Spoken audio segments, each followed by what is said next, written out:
तो I think will start with national income. मेरे को थोड़ा बेसिक्स बताओ, what do you mean by national income, explanation of the word national income.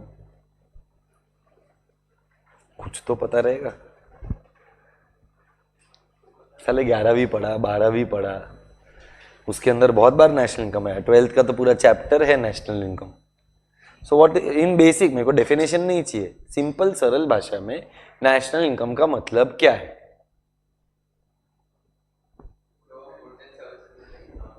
जहां से भी आया एकदम परफेक्ट आया।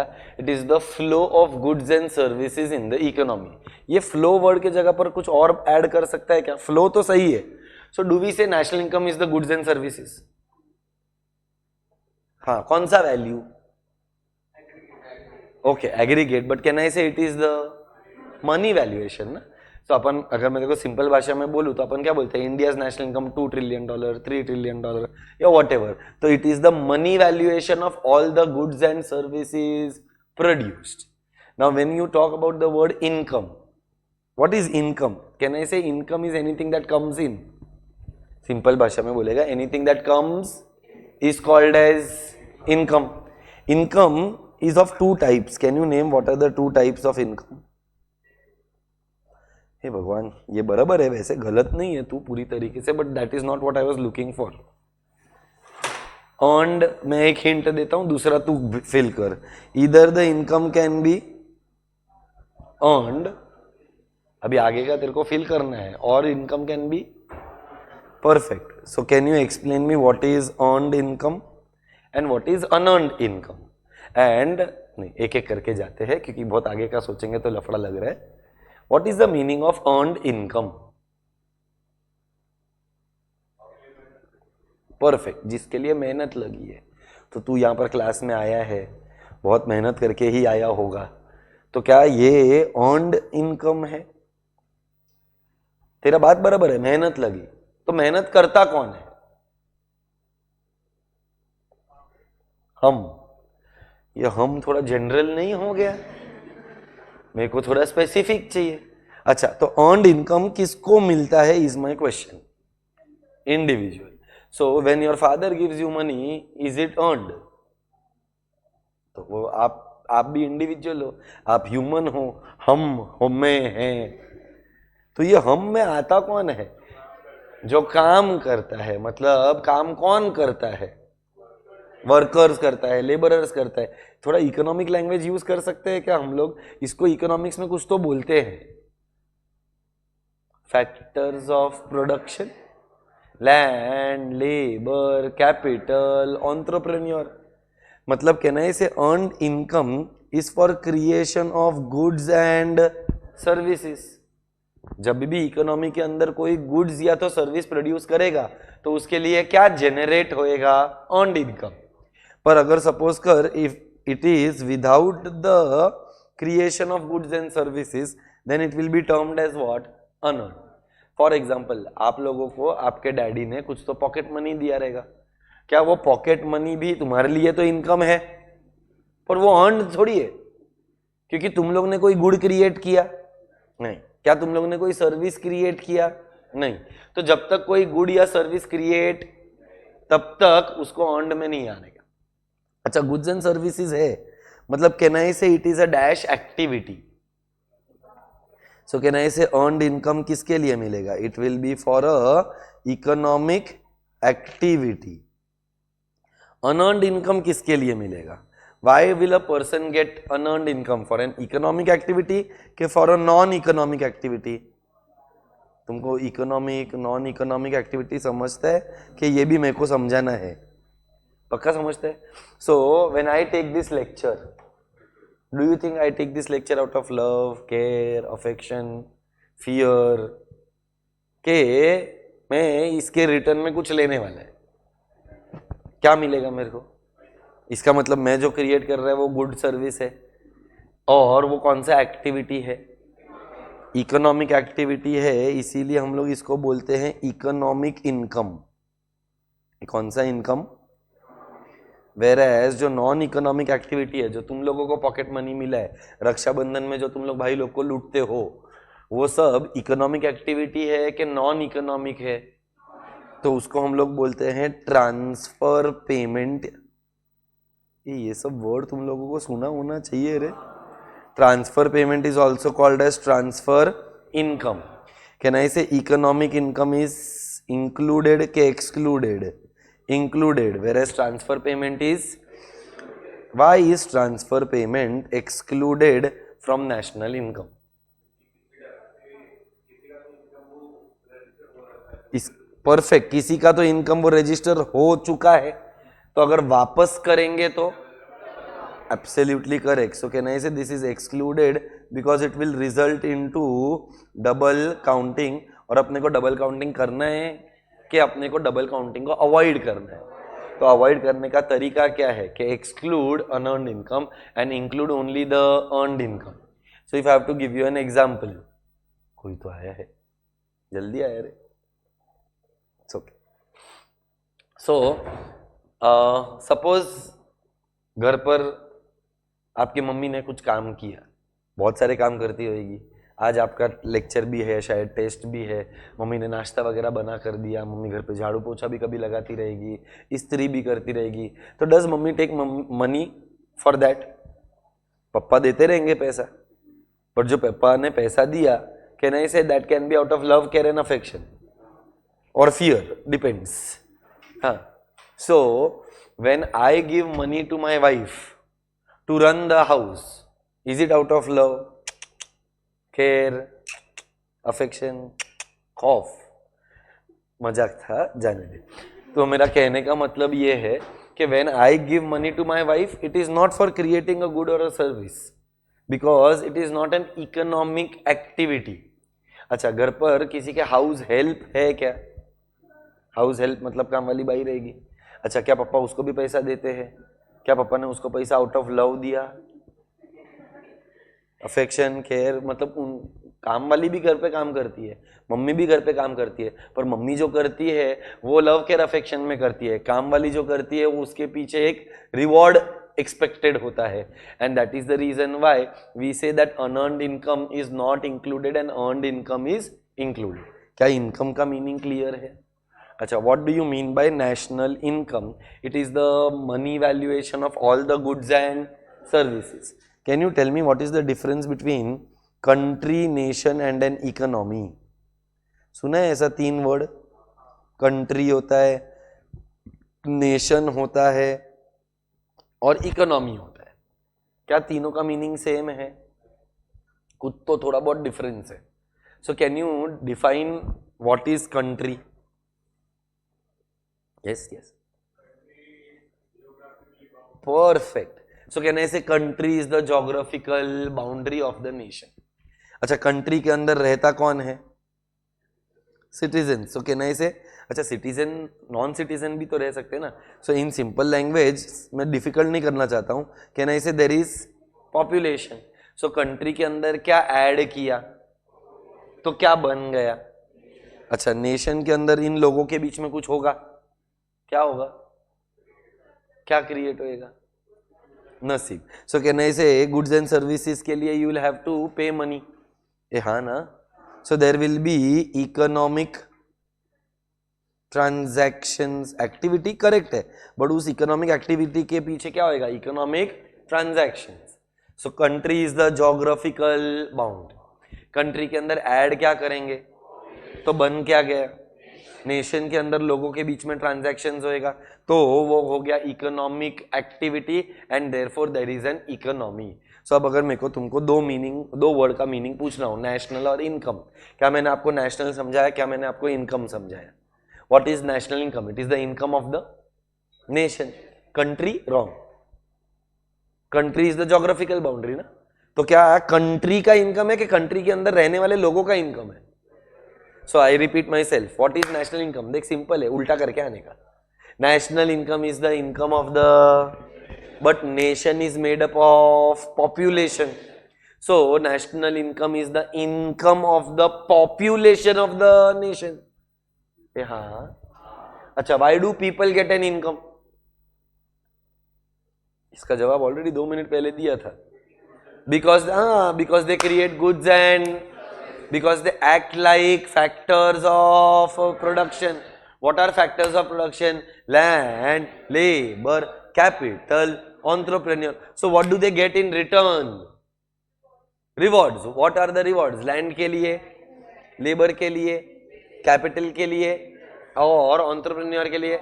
So can I say because they have created an output, one man's output will be resulting into expenditure. Output हुआ तो कोई तो खरीदेगा ना, कोई तो खरीदेगा, मतलब one man's expenditure is another man's. So income is equal to expenditure is equal to product. क्या क्या वर्ड्स यूज किया मैंने? इकोनॉमी में क्या क्रिएट हुआ? आउटपुट. आउटपुट का मतलब प्रोडक्ट होता है. अच्छा, प्रोडक्ट होएगा तो सामने कोई खरीदेगा तो there will be an expenditure and one man's output के one man's expenditure. One man's expenditure is another man's, and that is why there are 3 methods of estimating national income. If you remember, first method is output, second method is expenditure, and third method is income. So national income को calculate करने के लिए कितने methods है? 3. ये clear है क्या ये? अच्छा, अगर मेरे को national income का simple formula लिखने का रहेगा तो can I say national income is equal to price into quantity? सबसे simple और सरल formula क्या है? It is the price into, because what was the first line that we used for national income? It is the money valuation is price. क्या बोला? money valuation is of what? goods and services is output. So national income का formula क्या हो गया? P into Q. Do you agree? If you don't agree, please let me know, because if there is some misunderstanding or if you are not understanding, then I can go a little slow. I hope till now the speed is fine. Fast नहीं लग रहा है ना? जैसे ही लगेगा fast है मेरे को बता देना, I can slow down a little. चलो, अब मैं तुम लोगों को 2 ऑप्शन देता हूं. Suppose in the year 2014 our national income was rupees 1 lakh. So average prices कितना था? 100. हमने आउटपुट कितना प्रोड्यूस किया? 1000. तो अपना नेशनल इनकम कितना हो गया? 1 lakh rupees. Cut to the year 2024. I will give you 2 options. You have to select one. Price को क्वांटिटी के साथ मल्टीप्लाई करेगा तो नेशनल इनकम मिलेगा. Option number 1, price is 150, output 1000, national income is 1,50,000. Option number 2, prices are 100, output has increased to 1500 and yet my national income is 1,50,000. So अगर पैसे wise देखूं तो दोनों में 1.5 लाख ही है. तो इनमें से कौन सा बेटर ऑल्टरनेटिव है? ए ऑप्शन इज बेटर के B option is better? Why? Can I say A option में नेशनल इनकम बढ़ रहा है? हाँ, पर ए ऑप्शन में नेशनल इनकम बढ़ने की वजह प्राइस है. और बेटा प्राइस की वजह से नेशनल इनकम बढ़ा तो तेको नहीं लगता ये इन्फ्लेशन है? ये इन्फ्लेटेड है नेशनल इनकम है. So can I say this will be your false growth. ये कौन सा ग्रोथ? आई होप तुम लोगों को इकोनॉमिक ग्रोथ क्या है ये पता है. इकोनॉमिक ग्रोथ के अंदर ये वाला जो ग्रोथ है उसको हम लोगों ने नाम क्या दिया? False growth. So does economy require a false growth के रियल ग्रोथ? आपने बिजनेस साइकिल करके भी एक चैप्टर पढ़ा है, और बिजनेस साइकिल के अंदर जो फ्लक्चुएशंस आता है they are measured by changes in real national income. So यहां पर भी नेशनल इनकम बढ़ रहा है, पर इसकी वजह कौन है? आउटपुट है. अच्छा, आउटपुट बढ़ा रहेगा तो एम्प्लॉयमेंट बढ़ा रहेगा. इसका मतलब ये जो ग्रोथ है वो ऑर्गेनिक है. सो इसको हम लोग कौन सा ग्रोथ बोलते हैं? This is called as your real growth. So if you have to select from A and B, you will give a preference to. Are we clear with that? इसमें किसी को डाउट? ओके. दूसरा एक concept बोलता है कि national income can be measured at current year prices या तो पास्ट. थोड़ा इकोनॉमिक टर्म्स के वांदे लग रहे हैं. आई अग्री पास्ट, बट वो पास्ट के ईयर को क्या बोलते हैं? करेक्ट. थोड़ा इकोनॉमिक टर्म्स यूज करो बेटा, में एग्जाम है, मेरे को टेंशन आ रहा है तुम्हारा अभी. So when you talk about national income, it can be calculated at current year prices or it can be calculated at base year. बेटा base year के लिए if somebody can give me another word, base तो correct ही है. Okay, index number पढ़ा है, index number में base year को क्या बोलते हैं? जो भी बोला बराबर बोला, नहीं बोला तो कौन बोला कि मेरा कान बजा? मेरे को ऐसा लगा कि किसी ने कांस्टेंट ईयर बोला. So national income can be measured at base year which is also called as a constant year price. अच्छा, नेशनल इनकम दोनों पे कैलकुलेट हो सकता है, करंट ईयर पे भी हो सकता है, और तुमको वापस एक सिलेक्ट करना है कि which one is a better alternative. So I will write down over here. First option is price of current year multiplied by quantity of current year. तो प्राइस भी कौन से ईयर का लिया? Current year. क्वांटिटी भी कौन से year का लिया? Current year. जब मैं दोनों करंट ईयर का लेता हूं तो हम ऐसे नेशनल इनकम को बोलते हैं नॉमिनल नेशनल इनकम. सब पहली बार सुना है, ऐसा फीलिंग आ रहा है. एक कॉन्सेप्ट था ये चैप्टर में जिसका नाम था जीडीपी डिफ्लेटर, जिसके लिए तुमने ये वाला कॉन्सेप्ट का मदद लिया था, जाने थे. It's okay, I will go little slow only. Price of current year, quantity of current year, दोनों वेरिएबल्स करंट ईयर का लिया तो कौन सा? National income. बट अपन ने बोला national income can also be measured eight prices of which year. तो एक और ऑप्शन, एक था करंट ईयर का, तो दूसरा है price of base year into quantity of base year.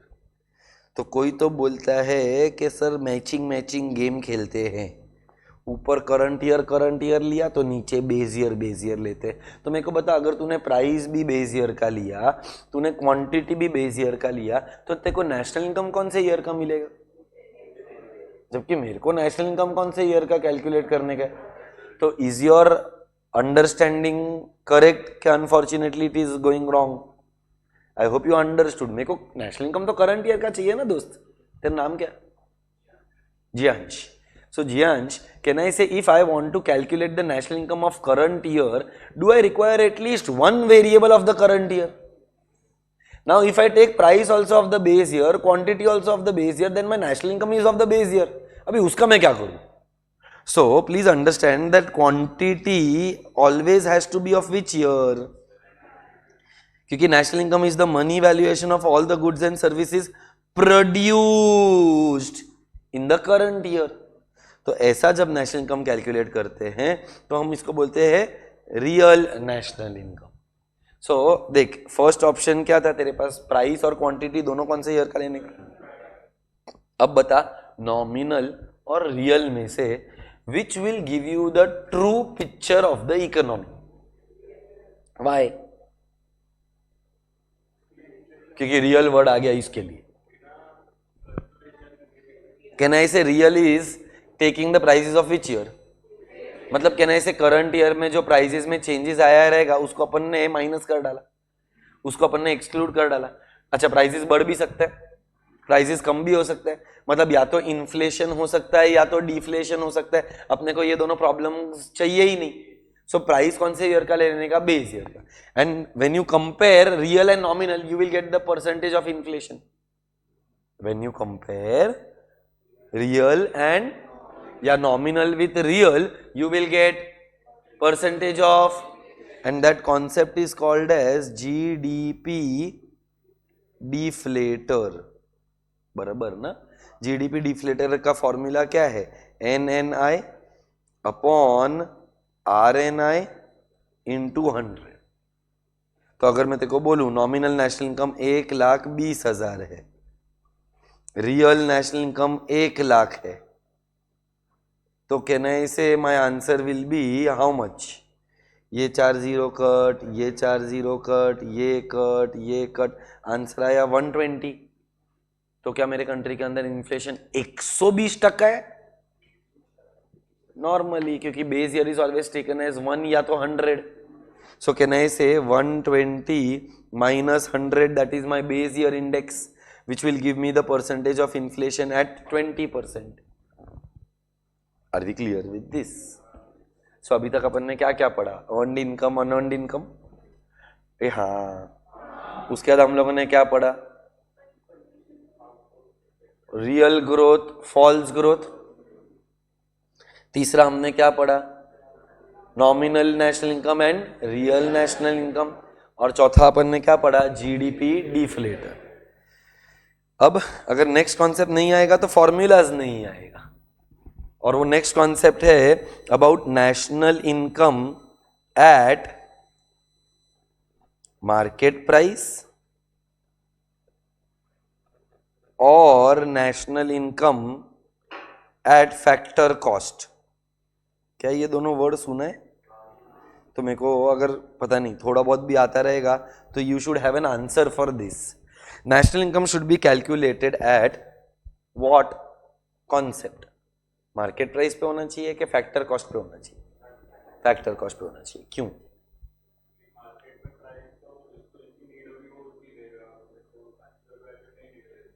That is not the reason, can be taken on the face value but not the exact reason. Yes, market price fluctuate होता है। No,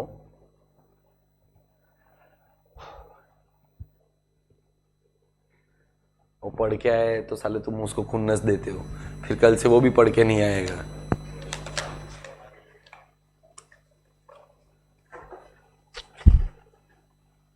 अच्छा, market price क्या होता है? Market price is the correct, जिस पे goods market में बिक रहे, मतलब can I say the existing price in the market is called as market price. What is factor cost? जितना पैसा गुड्स बनाने में लगा है। तेरा हिंदी में सब बात सही है, इंग्लिश में अपन ये क्यों नहीं बोल पा रहे हैं, या थोड़ा इकोनॉमिक टर्म्स में क्यों नहीं बोल रहे हैं, वो मुझे समझ नहीं रहा है। So can you explain me what is factor cost in certain economic language और in English? What you said is correct. Now you just need to tell me that in English. I don't have a problem. But problem ये है, हिंदी में आएगा paper तो English में आएगा, तो उसको कैसे रेप्लिकेट करेगा मेरे को वो समझ नहीं रहा है। There is a gap.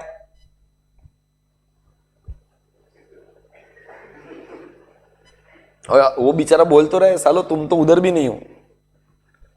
तेरा नाम क्या है? Rudra. Thank you so much. Simple, मैं पहले ही बोला उल्टा करके आने का। Factor cost is the cost of factors of production. So what are factors of production? Land, मतलब प्रॉफिट्स इंक्लूडेड होता है। सो अगर मैं तेरे को बोलूं कि रुद्रा का एक कंपनी है, रुद्रा बेवड़ा मैन्युफैक्चरिंग कंपनी, रुद्रा लिकर बनाता है। रुद्रा को लिकर बनाने के लिए कितना रुपया लगा? से फॉर एग्जाम्पल 100। रुद्रा को लिकर बनाने के लिए कितना लग रहा है? 100 rupees. Now in this 100 rupees can I से उसका रेंट भी आ गया, उसका वेजेस भी आ गया, रुद्र को जो मैन्युफैक्चर करने के लिए कैपिटल पर इंटरेस्ट पे करना रहेगा वो भी आ गया, and the most important part profits. Accounts में हम कैसा पढ़ते हैं? Cost plus profit is equal to market. पर मैं इकोनॉमिक्स पढ़ा रहा है, इकोनॉमिक्स के अंदर फैक्टर कॉस्ट के अंदर प्रॉफिट्स आर इंक्लूडेड। तो अब मेरा सवाल क्या आया मालूम है? रुद्रा 100 रुपये में तो प्रॉफिट इंक्लूडेड है, तो मार्केट में कितने में बिकेगा? 100 में ही बिकना चाहिए, तो फिर फैक्टर कॉस्ट और मार्केट प्राइस तो सेम हो गया। मस्त। इसका मतलब कहना है इसे, जब हम मार्केट प्राइस कैलकुलेट करते हैं तो उसके अंदर इनडायरेक्ट टैक्सेस ऐड हो जाता है। तो गवर्नमेंट बोलेगा ये तू दारू बेच रहा है तो मेरा कमाई तो दे, मैं बीच में खाचा मारेगा ना। ये 25 रुपया कौन लेकर गया?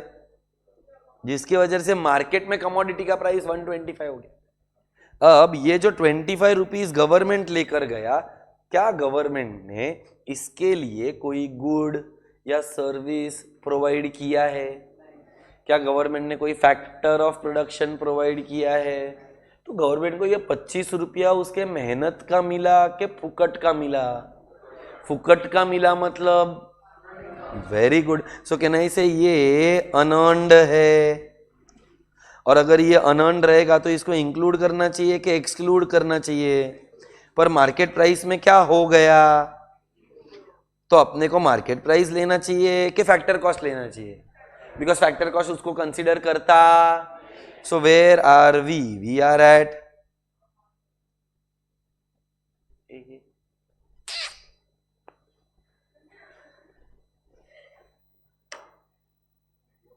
कर दिया मैंने, क्यों मेरे को नहीं आता है क्या? मतलब मैं इतना आउटडेटेड लग रहा है तेरे को कि मैं एसी नहीं चालू कर सकता है? आया नहीं? अबे ये दूसरों को बेवड़ा बनाता है। मेरे पास एक कोड आया है, अभी आया रहेगा। हाँ, होना तो मेरा ही चाहिए। Your zoom account is being logged in. हाँ, अलाउ कर दिया मैंने। हाँ, अलाउ किया। नहीं, अलाउ ही बोला मेरे को। तो can I say we are at market price, and market price is of how many rupees? 125. Do you agree? Factor cost is of 100. So I will have to deduct indirect taxes in order to reach factor cost. So minus 25 and I reach my factor cost. So सबसे पहला इस concept से समझना क्या जरूरी है? दो type का कॉन्सेप्ट होता है, एक मार्केट प्राइस और एक factor cost. Market price is the price at which we sell the commodity in the market which includes indirect taxes. Factor cost is the cost of factors of production. Factor cost is the cost of factors of, अभी cost of factors of production मतलब मेहनत का है, मतलब इतना तो आना ही चाहिए। हाँ ना, अर्नड है, अर्नड तो आना ही चाहिए। पर अर्नड के साथ साथ गवर्नमेंट जीएसटी लेकर गया या कोई तो इनडायरेक्ट टैक्स लेकर गया। अब ये इनडायरेक्ट टैक्स गवर्नमेंट ने अर्न किया है कि अनअर्नड है, तो ये इंक्लूड होना चाहिए। सो क्या फैक्टर कॉस्ट वो इंक्लूड करता है कि करता ही नहीं है? तो अगर मेरे को मार्केट प्राइस और फैक्टर कॉस्ट में से एक को सिलेक्ट करने का रहेगा तो मैं क्या सिलेक्ट करेगा? मार्केट प्राइस के factor cost? Are we clear?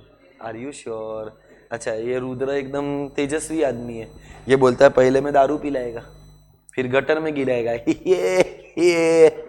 ये जबेस। तो पहले दारू पिलाया, फिर बोलता है दवा भी पिलाएगा, क्योंकि फिर गटर में गिरेगा आदमी। गटर में गिरेगा, किधर लगेगा? मलम मलम लगाएगा। तो इसका दवा और दारू डेडली कॉम्बिनेशन, दोनों का धंधा है। अब से for example he is manufacturing medicine also. Manufacturing के लिए उसको कितना रुपए का कॉस्ट लगा? 50। अब गवर्नमेंट ने क्या बोला, पर मेडिसिन है ना, तो मेडिसिन को अपने को 40 रुपए पे बेचना है। कितने पे बेचना है? सबको दिख रहा है ना? हैंडराइटिंग बड़ा करने का जरूरत है क्या? हाँ, सबको समझ में आता है कि 40 रुपए में बेचने के लिए गवर्नमेंट ने बोला। प्रोड्यूसर को बनाने को कितना कॉस्ट लगा रुद्रा? 50 लगा। तो क्या 10 रुपए का नुकसान मेरा है? गवर्नमेंट देगा। अच्छा, तो इसका मतलब देख, सबसे पहला लॉजिक, सब्सिडीज को माइनस करना पड़ेगा। सब्सिडीज 10 रुपए का मिला। अब ये 10 रुपया गवर्नमेंट प्रोड्यूसर को देगा, मतलब रुद्रा को देगा। गवर्नमेंट ने रुद्रा को ये 10 रुपया क्यों दिया? लव, केयर, अफेक्शन, कि उसके मेहनत का है। इसका मतलब जो 10 रुपीज गवर्नमेंट ने रुद्रा को दिया, वो रुद्रा ने एक्चुअली अर्न किया है। इसके लिए रुद्रा को कॉम्पनसेट किया है। सो अर्नड है, तो क्या होना चाहिए? पर देख, मार्केट प्राइस में तो घपला है रे बाबा। मार्केट प्राइस ने क्या किया? एक्सक्लूड कर दिया। इसका मतलब अगर थोड़ा कोई शांत दिमाग से सोचेगा ना, तो वो ये बोलेगा कि जो इंक्लूड करना चाहिए वो एक्सक्लूड कर दिया। हाँ, क्या इंक्लूड करना चाहिए, क्या एक्सक्लूड करना चाहिए? पर उसको इंक्लूड कर दिया। सो जो इंक्लूड होना चाहिए वो एक्सक्लूडेड है, जो एक्सक्लूड होना चाहिए वो इंक्लूडेड है। तो मार्केट प्राइस अपने को राइट एस्टिमेट देगा, अपने को क्या राइट एस्टिमेट देगा? Factor cost. सो वापस पूछता हूं, where are we are at, where do we wish to go? Factor cost. What is the market price? 40. What is the factor cost? So what should I do? Add the amount of subsidies which is equal to 10. So conclusion में एक ही चीज लिखना है मेरे को, market price से किधर जाना है?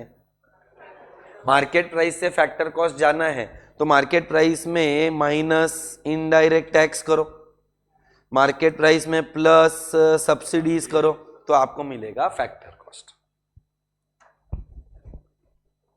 क्या ये क्लियर है? पक्का वाला बात है? कोई क्वेश्चंस, कोई क्वेरीज नहीं है इसके अंदर? सो ये हो गया अपना एक और कॉन्सेप्ट जहां पर national income can be either calculated at market price और it can be calculated at factor cost. Factor cost is a better estimate than market price. बराबर? Can you tell me what is GDP? उसका full form मत देना, मेरे को भी आता है। What is GDP? Gross value of final goods and services. Gross मतलब इट इंक्लूड्स डेप्रिसिएशन। ग्रॉस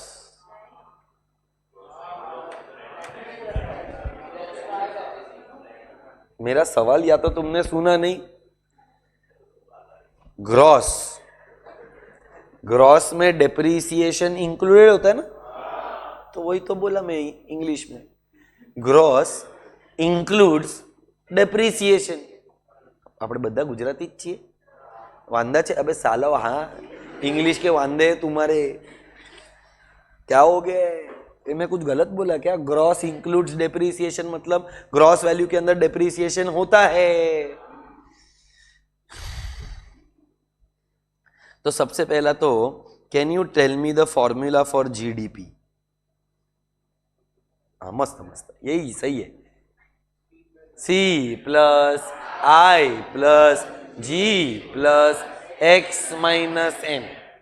सो मेरा GDP at market price equal to C plus I plus G plus X minus M। ये GDP लिखा है कि GDP at MP लिखा है? Can you now give me the full form of the entire thing? GDP at MP, gross domestic product at market price. C for, गाली मत देना, consumer expenditure. I for investment expenditure. G for, X for, ये X for net export बोलता है। Depression में है तू तो मैंने तो सिर्फ X का वैल्यू पूछा, X के बारे में मत सोच, X का मतलब बता। Exports, M for X minus M collectively is called as net exports. बराबर है? अब बता, मेरे को जीडीपी मार्केट प्राइस पे चाहिए कि मेरे को जीडीपी फैक्टर कॉस्ट पे चाहिए? पर मैंने जो अभी कैलकुलेट किया है वो किस पे किया है? Market price. हाँ, ये ऐसे इसको हमेशा अटैच ही होना चाहिए क्या? ये ध्यान दे, कुछ होएगा लफड़ा। तो currently we are at market price, we have to go to factor cost. Tell me what should we do in order to reach factor cost? Less indirect taxes plus subsidies। बराबर? अच्छा, ऐसा रिवर्स कैलकुलेशन भी करना पड़ सकता है कि दिया फैक्टर कॉस्ट है, फाइंड करना है मार्केट प्राइस। दिया क्या है, पर फाइंड क्या करना है? तो क्या करूं? मतलब कहना है इसे plus indirect tax minus subsidies. और बेटा इस कॉन्सेप्ट को हम बोलते हैं NIT, LIT नहीं, NIT। कोई तो बता दो इसका फुल फॉर्म क्या है?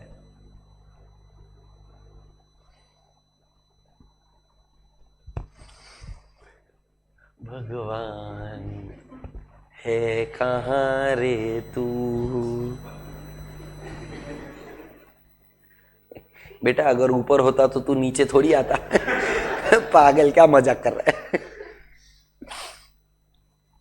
नेट इनडायरेक्ट टैक्स, और नेट इनडायरेक्ट टैक्स का फॉर्मूला है IDT माइनस S। इसका मतलब ये NIT है और ये वाला कैलकुलेट करने के लिए माइनस NIT करना पड़ता है।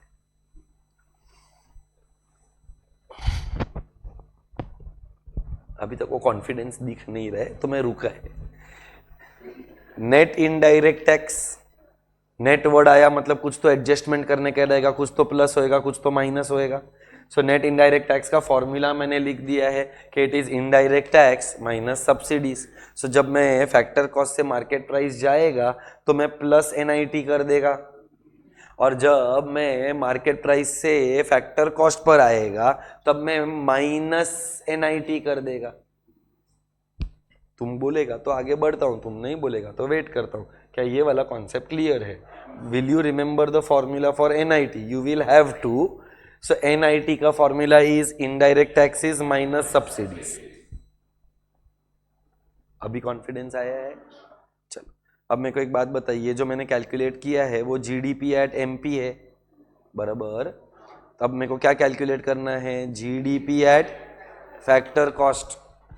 Can you give me the formula for GDP at factor cost? It is equal to C plus I plus G plus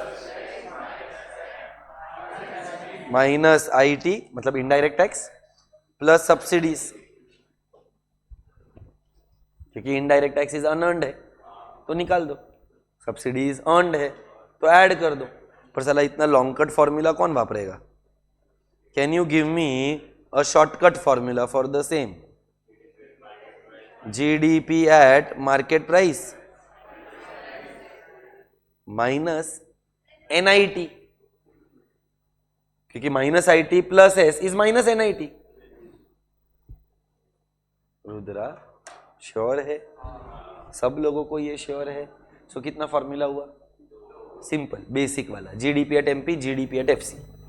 GDP at MP is equal to C plus I plus G plus X minus M। पर मेरे को market price नहीं चाहिए क्योंकि original estimate, correct estimate factor cost पे है। So I have to move to the next part, GDP at FC which is equal to C plus I plus G plus X minus M minus IT plus S। उसको ही मैंने shortcut form में लिख दिया, GDP at MP minus NIT। So I will give you long cuts, you will have to give me the shortcuts. चलो अभी, is our economy today only considered as domestic economy कि we are considered as a national economy? मस्त, बोलने के लिए और सुनने के लिए अच्छा लगा, पर जैसे ही पूछूंगा नेशनल का मतलब क्या है तो वापस क्लासरूम में 2 मिनट के लिए सन्नाटा होएगा।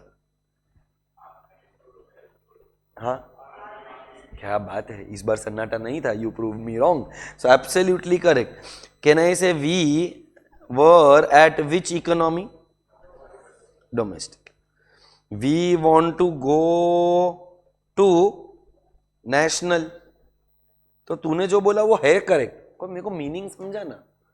What is domestic, what is national, what is the difference between domestic and national? बेटा पहले समझ ले, तेको चाहिए ना तो इसका सेव करके तुमको ग्रुप में भेज दूंगा पूरा फाइल ही, एंड अगर तुमको नोट्स चाहिए रहेगा तो नोट्स भी सेंड कर दूंगा। क्योंकि क्या होएगा, तेरा ध्यान डिस्ट्रैक्टेड रहेगा ना नोट्स लिखने में और मेरा एक्सप्लेनेशन सुनने में, तो हम एक ही काम कर पाएंगे, या तो नोट्स लिखेंगे या तो हम हमारा एक्सप्लेनेशन को सुनेंगे। दोनों में से एक भी ढंग से नहीं होएगा। So first understand, then whatever you want. Notes चाहिए रहेगा, मैं देगा ना, तेरे को प्रोवाइड करेगा, टेंशन मत। डोमेस्टिक का मतलब करेक्ट, डोमेस्टिक मतलब with in the geographical boundary, whereas national मतलब within the domestic as well as outside the domestic boundaries. So क्या आज मैं लेक्चर सिर्फ इंडिया में ही लूँ ऐसा जरूरी है? मतलब ले फिलहाल इंडिया में ही रहे, पर मेरा इच्छा तो दुबई का भी है। तो अगर सपोज कर मैं वायरल हो गया, मेरा लेक्चर्स हिट हो गया, मेरे को ऑफर आया युगांडा से, so I will go to Uganda and teach economics from one Ganda to all the other Gandas in Uganda. अब तू मेरे को बता, मैं उनको 1001 का कवर देकर आएगा कि उधर पढ़ाया तो सर्विस वहां क्रिएट हुआ? तो मेरे डोमेस्टिक टेरिटरी में सर्विस क्रिएट, पर मैं वो पैसे तो इंडिया में लेकर आएगा ना, उसको आप लोग बोलते हो रिसीट्स। वैसे ही तुम लोग भी बोला साला हमको काय को फिर इंडियन टीचर दिया, हमको भी कोई इंटरनेशनल टीचर दो। तो अगर वो इंटरनेशनल टीचर आएगा तो तुमसे पैसा लेकर जाएगा, तो उसके लिए तुमको क्या देना पड़ेगा? पेमेंट्स। और बेटा इसको हम बोलते हैं NFIA। क्या बोलते हैं इसको? NF full form. So NFIA is your net factor income from abroad which is R minus P। उल्टा भी कैलकुलेट कर सकते?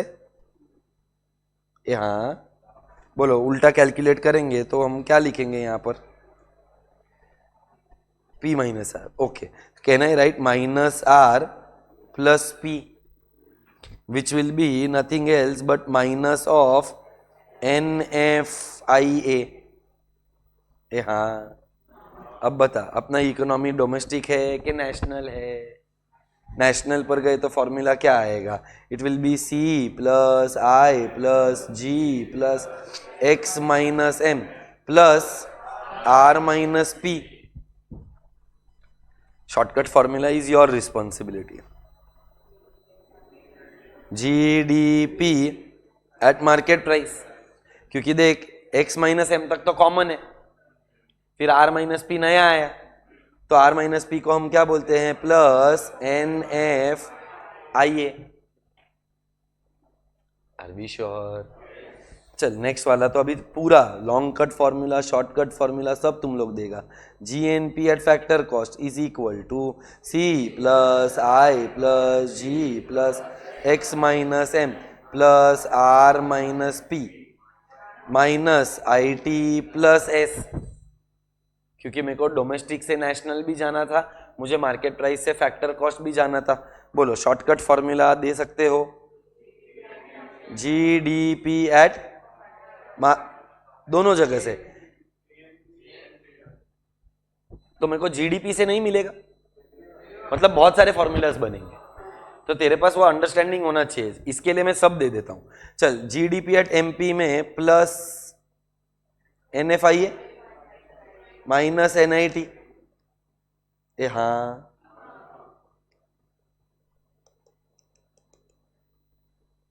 कैला। अच्छा, लोगों ने बोला GDP एट FC से भी आ सकता है, क्या करूं? GDP at FC plus NFIA। और जो लोगों ने बोला सर GNP से भी तो हो सकता है, ऑफ कोर्स हो सकता है। GNP eight market price minus NIT। मतलब ऐसे बहुत सारे फॉर्मूलाज बन सकते हैं, तुमको सब फॉर्मूला से क्रिएट करने को आना चाहिए। एग्जाम में कुछ भी बोल सकते हैं ना। अच्छा, एग्जाम में ऐसा एक ऑप्शन आ सकता है क्या? GDP at FC is equal to ये तीनों formula, D option all of the above.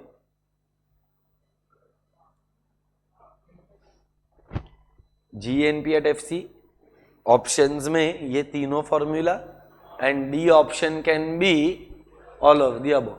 अब अगर तेरे दिमाग में ऐसा रहेगा कि सिर्फ एक ही फॉर्मूला है तो वो तो गलत हो जाएगा, तो तेरे को सारा पॉइंट ऑफ व्यू से करना पड़ेगा।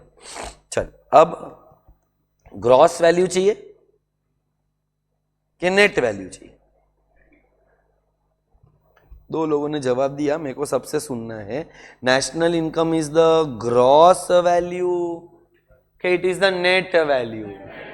Why net value?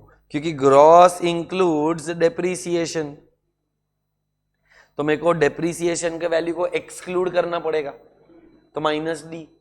What is depreciation also called as?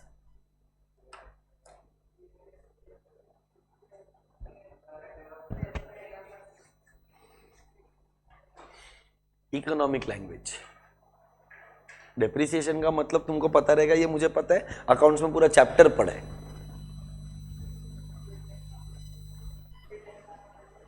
Written down value is a method to calculate depreciation. Economic term, accounting term नहीं चाहिए. अच्छा, depreciation लगता किस पे है? Fixed asset. So कहने से fixed asset तो word आएगा. कब लगता है? हाँ मस्त, जब हम उसको इंग्लिश में, इकोनॉमिक्स में consumption. So consumption, depreciation is called as consumption of fixed capital asset. Repeat करो, consumption depreciation is called as consumption of fixed capital asset. तो अब मेरे को क्या नेक्स्ट 4 फॉर्मूलाज बताने का जरूरत है? बोलो, नेक्स्ट फॉर्मूला क्या आएगा? एनडीपी एट, फॉर्मूला दे. एनडीपी, अरे सॉरी, गलत हो गया. NDP at market price is equal to C plus I plus G plus X minus M minus depreciation. Shortcut formula देगा क्या? जोर से बोल रहे, जीडीपी एट, इन शॉर्ट ऊपर के 4 फॉर्मूला में माइनस डी डाल दो, हो गया. लिख देता हूं क्योंकि एक ही जन ने कॉन्फिडेंस से हाँ बोला है.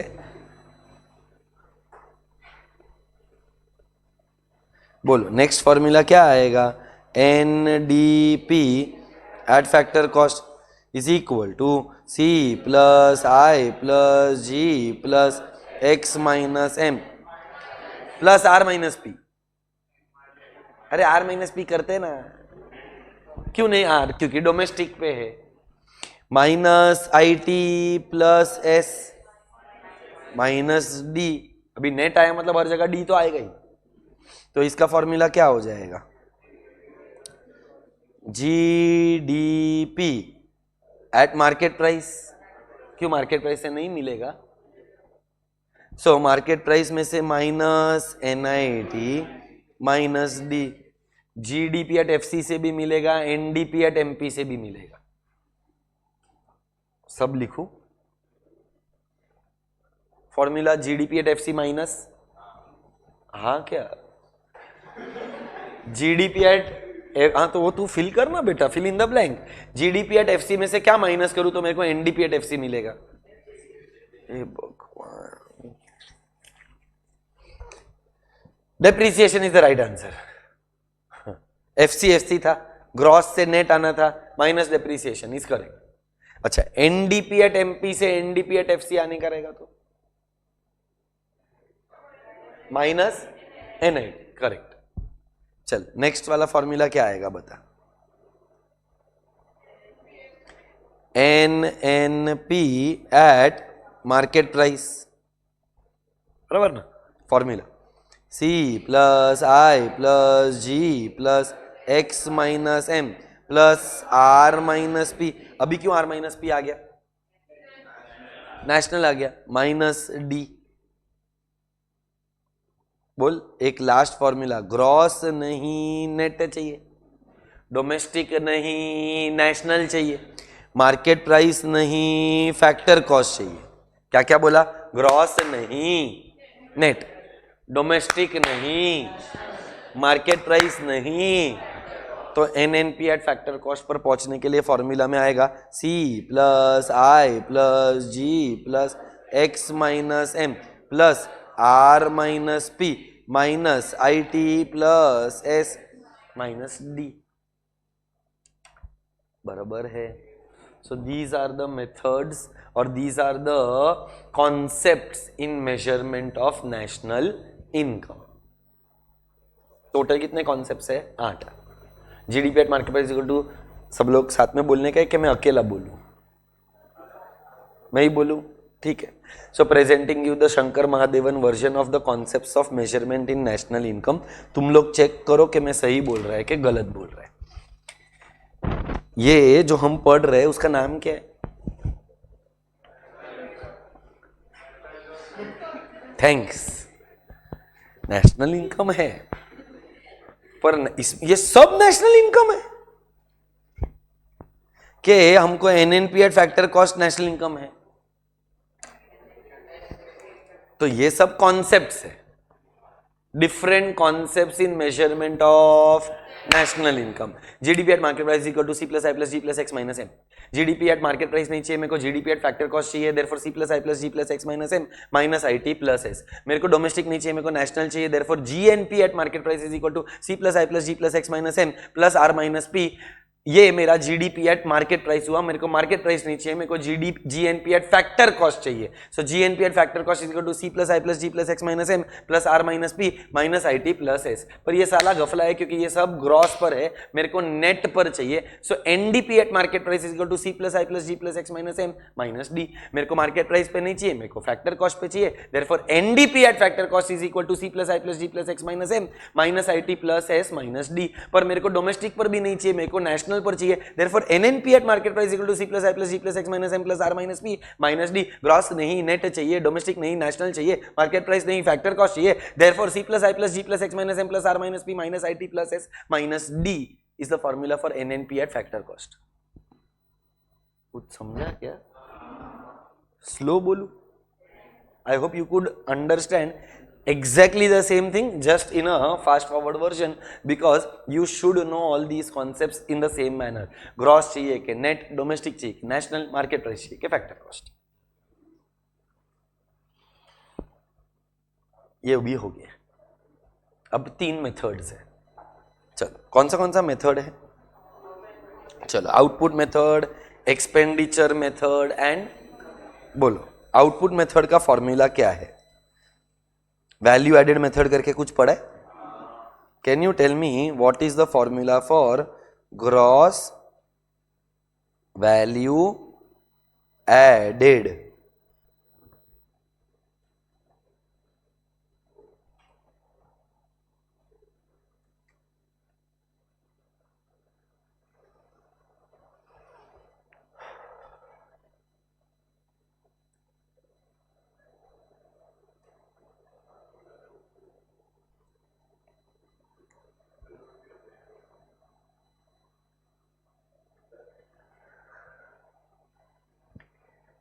निकाली इसके लिए दिया क्योंकि आता नहीं है तो समझाना पड़ेगा।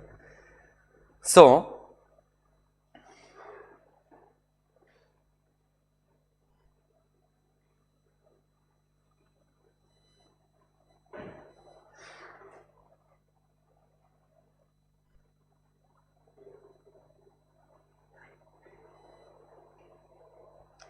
सपोज कर देयर इज अ फार्मर ने इनपुट कितना दिया है? 0। एक नंबर का आलसी फार्मर है, मस्त पैकी फार्म पे जाता है, बैठता है, आराम करता है, चिल मारता है, पर हवा का कमाल, कीड़ों का धमाल, भाई बन गया मालामाल। क्या बोला? हवा का, कीड़ों का भाई बन गया हवा का कमाल। ये आपने 8, 9, 10 स्टैंडर्ड में विंड पॉलिनेशन नाम का एक कॉन्सेप्ट पढ़ा है। बिकॉज ऑफ स्ट्रॉन्ग विंड्स, बाजू वाले के खेत से मेरे खेत में कुछ क्रॉप्स उड़कर आ गए, इसको बोलते हैं विंड पॉलिनेशन। फिर होता है इंसेक्ट पॉलिनेशन। फील्ड पर कुछ इंसेक्ट्स थे, वो लोग ने वहां पर छीची पॉटी किया रहेगा, उन्होंने पॉलिनेट किया रहेगा। Honey bees are known for pollination, वैसे ही other insects can also pollinate. So हवा का कमाल, विंड पॉलिनेशन, कीड़ों का धमाल, इंसेक्ट पॉलिनेशन, भाई बन गया। कितने का आउटपुट आया उसको? से फॉर एग्जांपल 500। तो व्हाट इज वैल्यू एडेड? तो क्या हुआ वैल्यू एडेड का formula? Value of output minus the value of input is the formula for value added. बराबर। ऐसा फार्मर से this can go to flour वाला can give it to bakery वाला can sell it to merchant मतलब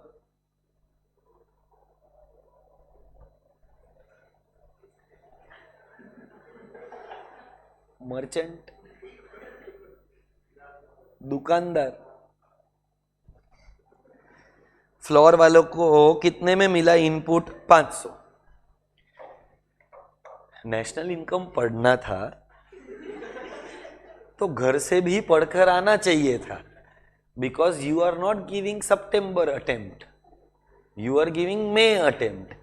feeling मेरे को सितंबर से भी गया गुजरा वाला आ रहा है, इतना मेहनत मेरे को सितंबर वालों को भी नहीं लगाया। तो फ्लोर वाले ने कितने में खरीदा? 500।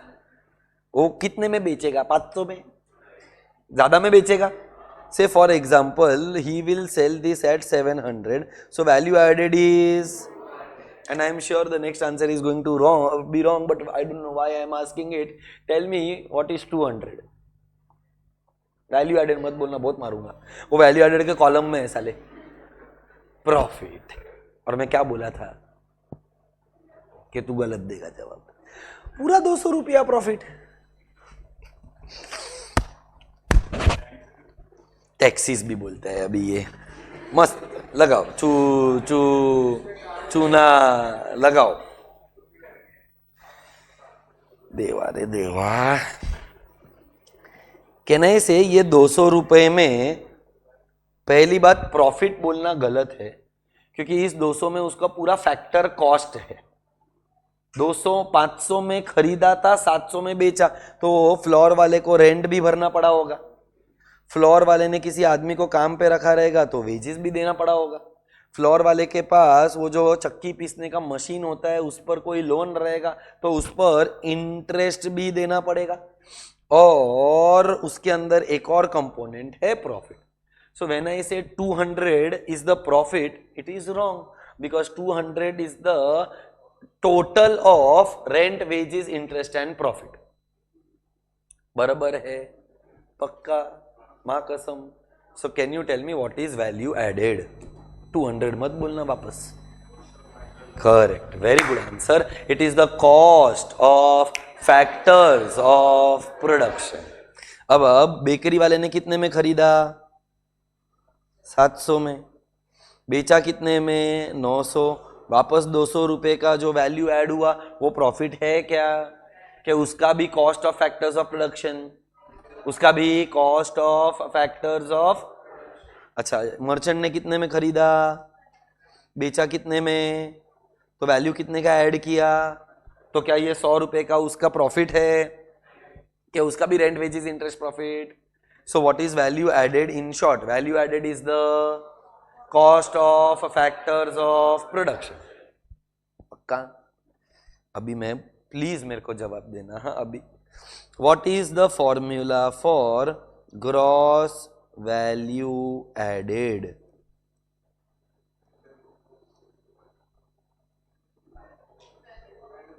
Value of output minus the value of input. Do you agree? माँ कसम वाला सच। वापस लफड़ाइए कि इकोनॉमिक टर्म नहीं आता है। What is value of input called as? One more name for value of input. Economics की भाषा में।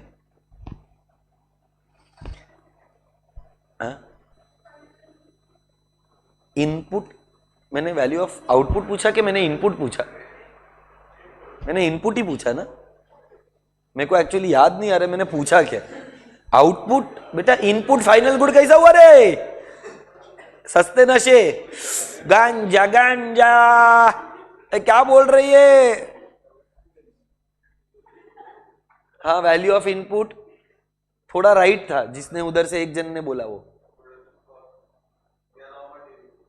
Raw material. मुझे एक बार चलेगा। कहना से इसको बोलते हैं, इसकी भैंस की पूंछ हाथ को लग लग के ना, ये क्या करूं इसका मैं। हाँ,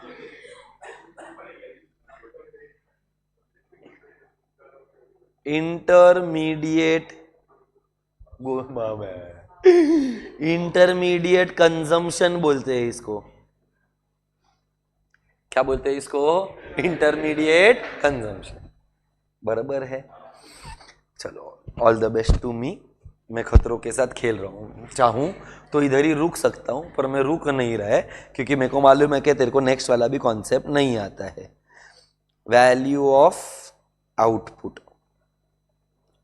नेशनल इनकम का लॉजिक क्या बोलता है? National income is the money valuation of all the goods and services बोलते हैं। आगे बोलना है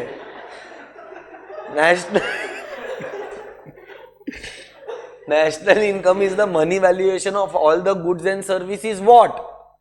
प्रोड्यूस्ड के सोल्ड? प्रोड्यूस्ड, बराबर है। अब सोच, अगर वो लोग ने वैल्यू ऑफ आउटपुट दिया ही नहीं ना, वैल्यू ऑफ इनपुट दिया है, तो क्या मेरे को वैल्यू एडेड मिलेगा? आउटपुट नहीं है, इनपुट नहीं है, तो क्या मुझे ग्रॉस वैल्यू एडेड मिलेगा? तो how do I calculate the value of output produced in the current year? सवाल समझा क्या? वो लोगों ने वैल्यू ऑफ आउटपुट दिया, मैं तो कितना अच्छा आदमी था, वैल्यू ऑफ आउटपुट दिया 500, 700, 900, 1000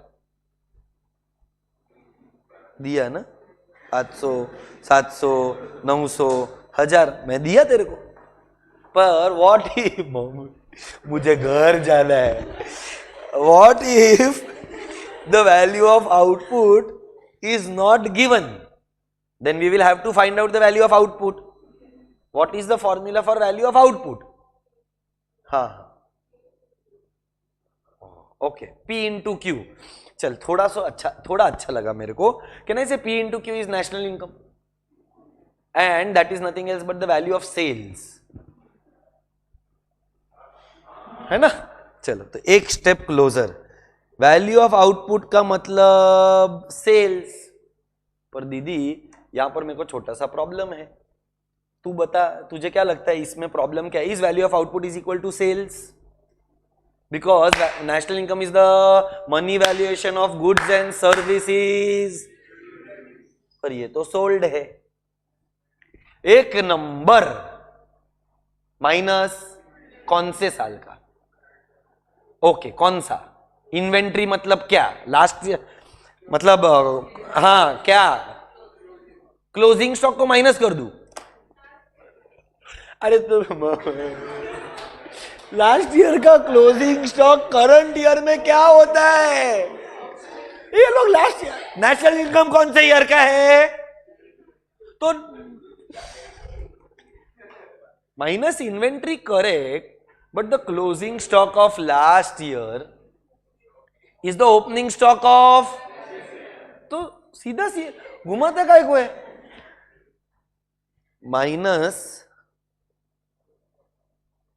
opening stock, because this opening stock was the closing stock of last year.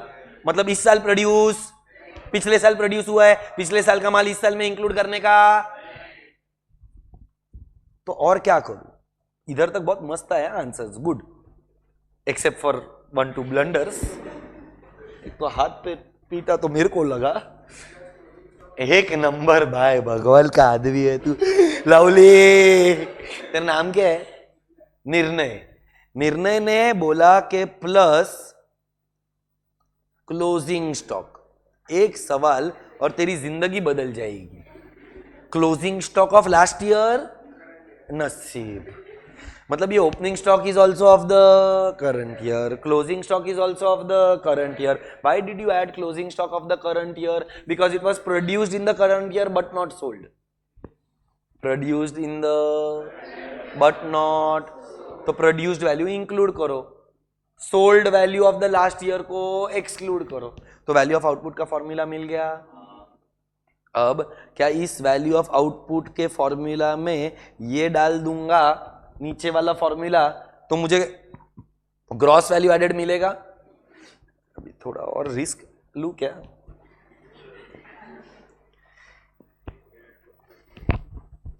Value of output is nothing else but sales plus change in stock. Closing minus opening करेगा तो देखो change in stock मिलेगा, ऐसा। बराबर। तो अब final formula पर जाते हैं। फाइनल फॉर्मूला क्या आएगा? मुझे कैलकुलेट करना है ग्रॉस वैल्यू एडेड। इसको आप लोग शॉर्टकट में बोलते हो GVA। क्या बोलते हैं इसको? Can I write this as sales plus closing stock minus opening stock minus intermediate consumption. मैंने ये जो वैल्यू ऑफ आउटपुट का फॉर्मूला था ये लिख दिया और फिर वैल्यू ऑफ इनपुट को बोला इंटरमीडिएट कंजम्पशन। तो sales plus closing stock minus opening stock is the value of output minus the intermediate consumption is the value of input, so I will get the gross value added. Confidence नहीं दिख रहा है। Are we sure? पक्का? अच्छा, ये जो gross value added है at MP can be called as GDP at MP. मतलब आउटपुट मेथड से जीडीपी एट एमपी का फॉर्मूला क्या है? Sales plus closing stock minus opening stock minus intermediate consumption, या तो value of output minus value of input. अब मेरे को बता कि अगर मुझे जीडीपी एट फैक्टर कॉस्ट चाहिए तो क्या करूं? प्लस एनआईटी लेस बोली ना, करेक्ट। So minus NIT. मुझे अगर जीडीपी के जगह पर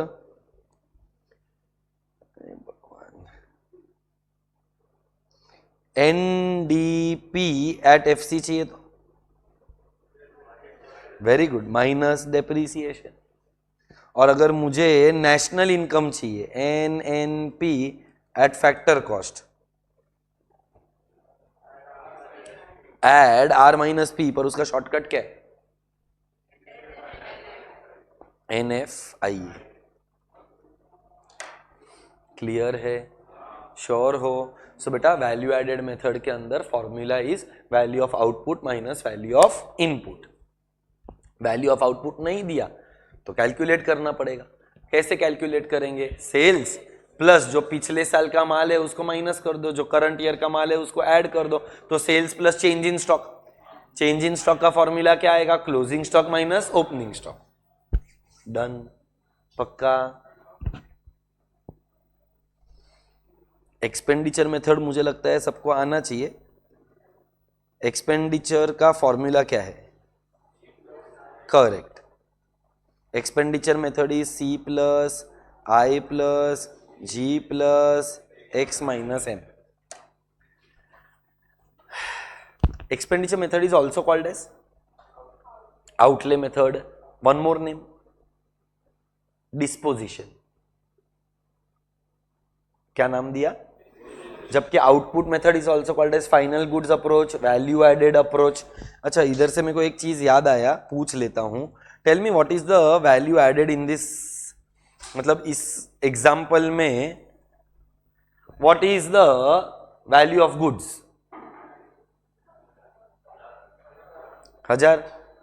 मतलब कहना है से we will calculate the value added वाला कॉन्सेप्ट।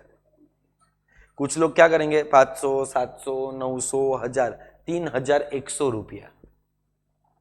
3100 रुपया है फाइनल गुड्स का वैल्यू के 1000 रुपया है, बिकॉज ये 1000 रुपये के अंदर 900 इंक्लूडेड है, ये 900 में 700 इंक्लूडेड है और ये 700 में 500 इंक्लूडेड है।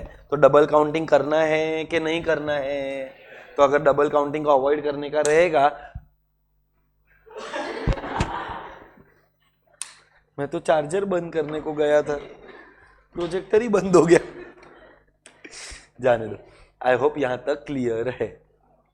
ये खुद चालू होएगा।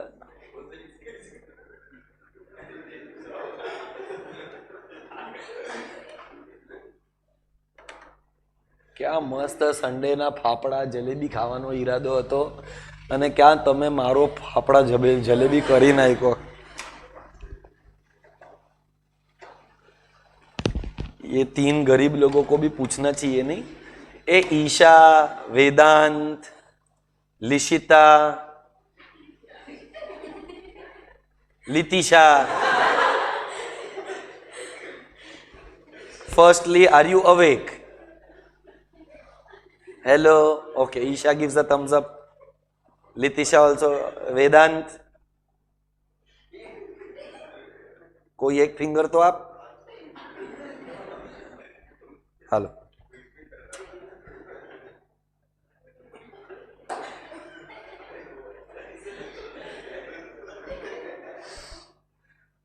So,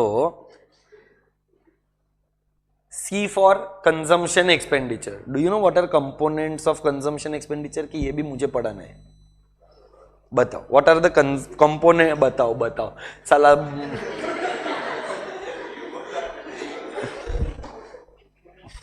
मंदिर खुला नहीं, भिखारी पहले बस गए. तो चलेगा, मैं करवा देगा, पर ये क्या हुआ ये मेरे को नहीं समझा. क्या होता रहता है वही नहीं समझ रहे. सो कंजम्पशन एक्सपेंडिचर क्या होता है, उसके दो पार्ट्स होते हैं.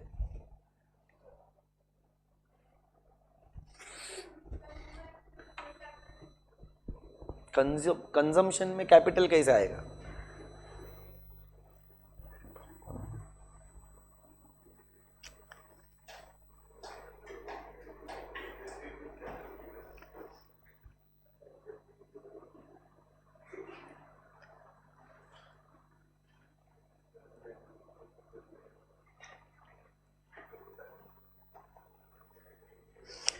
क्या लिखा है? Final consumption expenditure, which is denoted by letter C, which is further divided into two parts: private final consumption expenditure and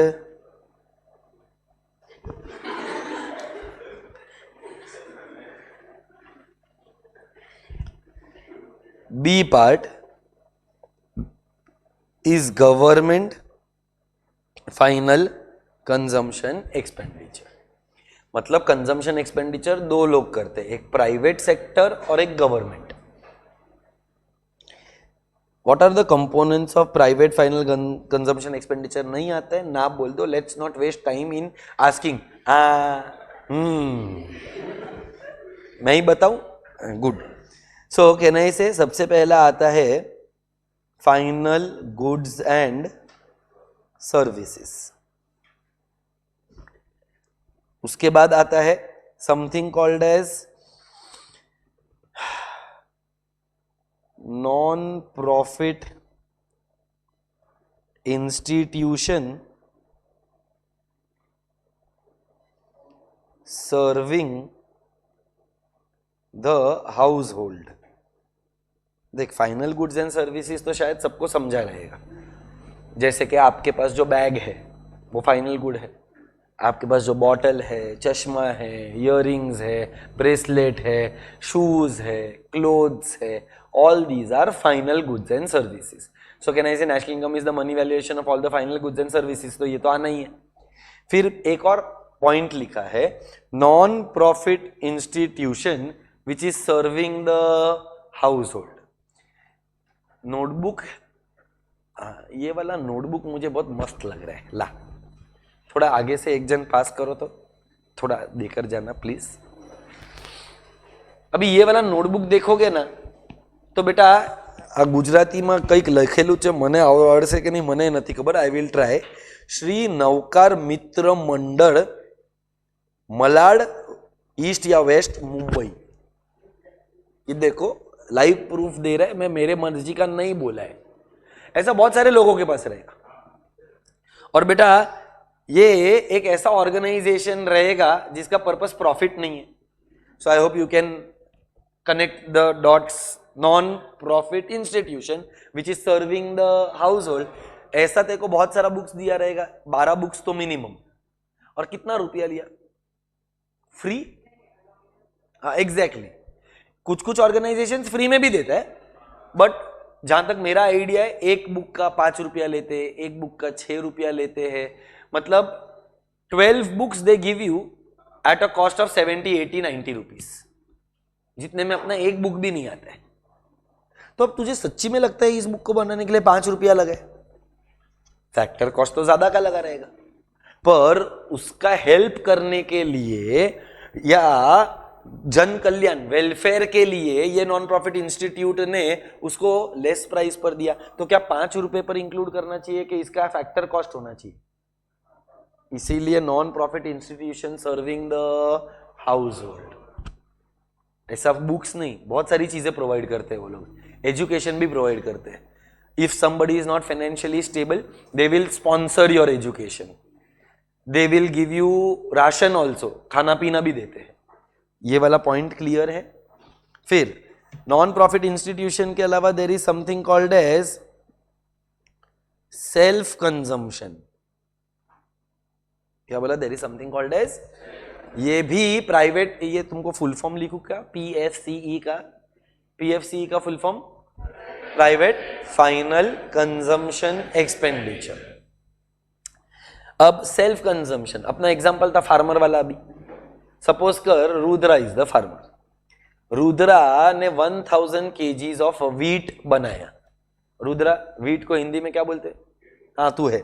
सो आगे बढ़ते हैं, छोड़, जिसको समझा ठीक है, जिसको तेरे को बुरा लगा नहीं लगा तो भी हु केयर्स, बट सॉरी. सो उसने क्या बनाया? व्हीट. उसमें से 950 के पोगो देखने का बेटा, भीम भीम भीम छोटा भीम छोटा Bhim.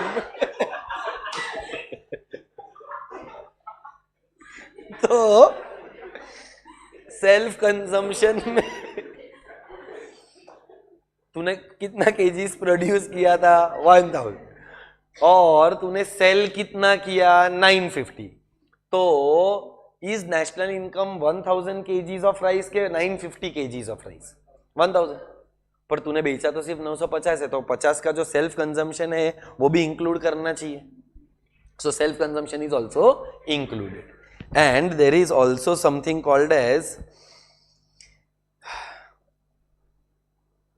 expenditure on purchase of foreign financial asset. क्या बोला? Expenditure on purchase of foreign financial asset, मतलब स्टॉक शेयर्स. उसको परचेज करने के लिए ब्रोकरेज फी भरना पड़ा होगा. That brokerage is also included in private consumption expenditure. So बेटा प्राइवेट कंजम्पशन एक्सपेंडिचर के टोटल कितने कंपोनेंट्स है? 4. क्लियर है ये? पर अपना मेन हेडिंग क्या था? प्राइवेट फाइनल कंजम्पशन एक्सपेंडिचर के final consumption expenditure? Main heading is final consumption. C का 2 टुकड़ा, एक पीएफसीई एक जीएफसीई. तो पीएफसी के 4 टुकड़े. अभी जीएफसीई पे आते हैं. गवर्नमेंट भी कुछ खर्चा करता है जो वो कंजम्पशन का होता है, जिसके पीछे उसका मोटिव प्रॉफिट नहीं होता है, जिसके पीछे उसका मोटिव होता है दैट इकोनॉमी के अंदर ये गुड एंड सर्विसेज प्रोवाइड होने चाहिए. सो what is included and what is excluded? Included में आएगा हेल्थ, मस्त बोला रे, thank you, education, defence etcetera. ये सारी जो चीजें हैं ये इंक्लूड होती है. बट गवर्नमेंट कई बार जो खर्चा करता है वेलफेयर के लिए, उसमें गवर्नमेंट का जो खर्चा है, से फॉर एग्जांपल स्कॉलरशिप, इससे कोई गुड़िया सर्विस क्रिएट हुआ क्या? ये तो वेलफेयर के लिए है, नॉट इंक्लूडेड. अच्छा, गवर्नमेंट पेंशन देता है, तुमने सुना होगा, pension is also not included. अच्छा, गवर्नमेंट अनएम्प्लॉयमेंट, बस अनएम्प्लॉयमेंट, थैंक्स, अनएम्प्लॉयमेंट अलावेंस भी देता है. ये सब अनअर्न्ड है, और अनअर्न्ड है तो वो इंक्लूड होता नहीं.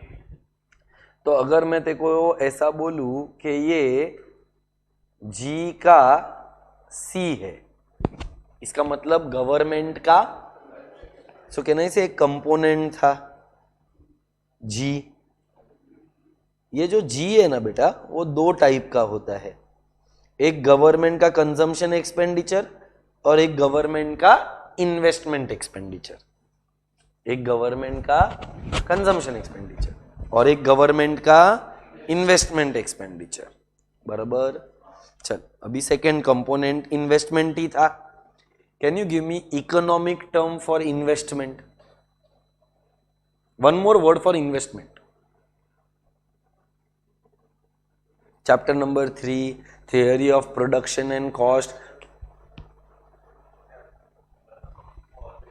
हाँ, so can I say one more word is capital formation. इसको हम बोलते हैं ग्रॉस डोमेस्टिक कैपिटल फॉर्मेशन, और इसको आप लोग लिख सकते हो एज आई, बराबर। इसके भी 3 टुकड़े हैं। कितना टुकड़ा है? पहला वाला टुकड़ा है gross domestic fixed capital formation, फिर दूसरा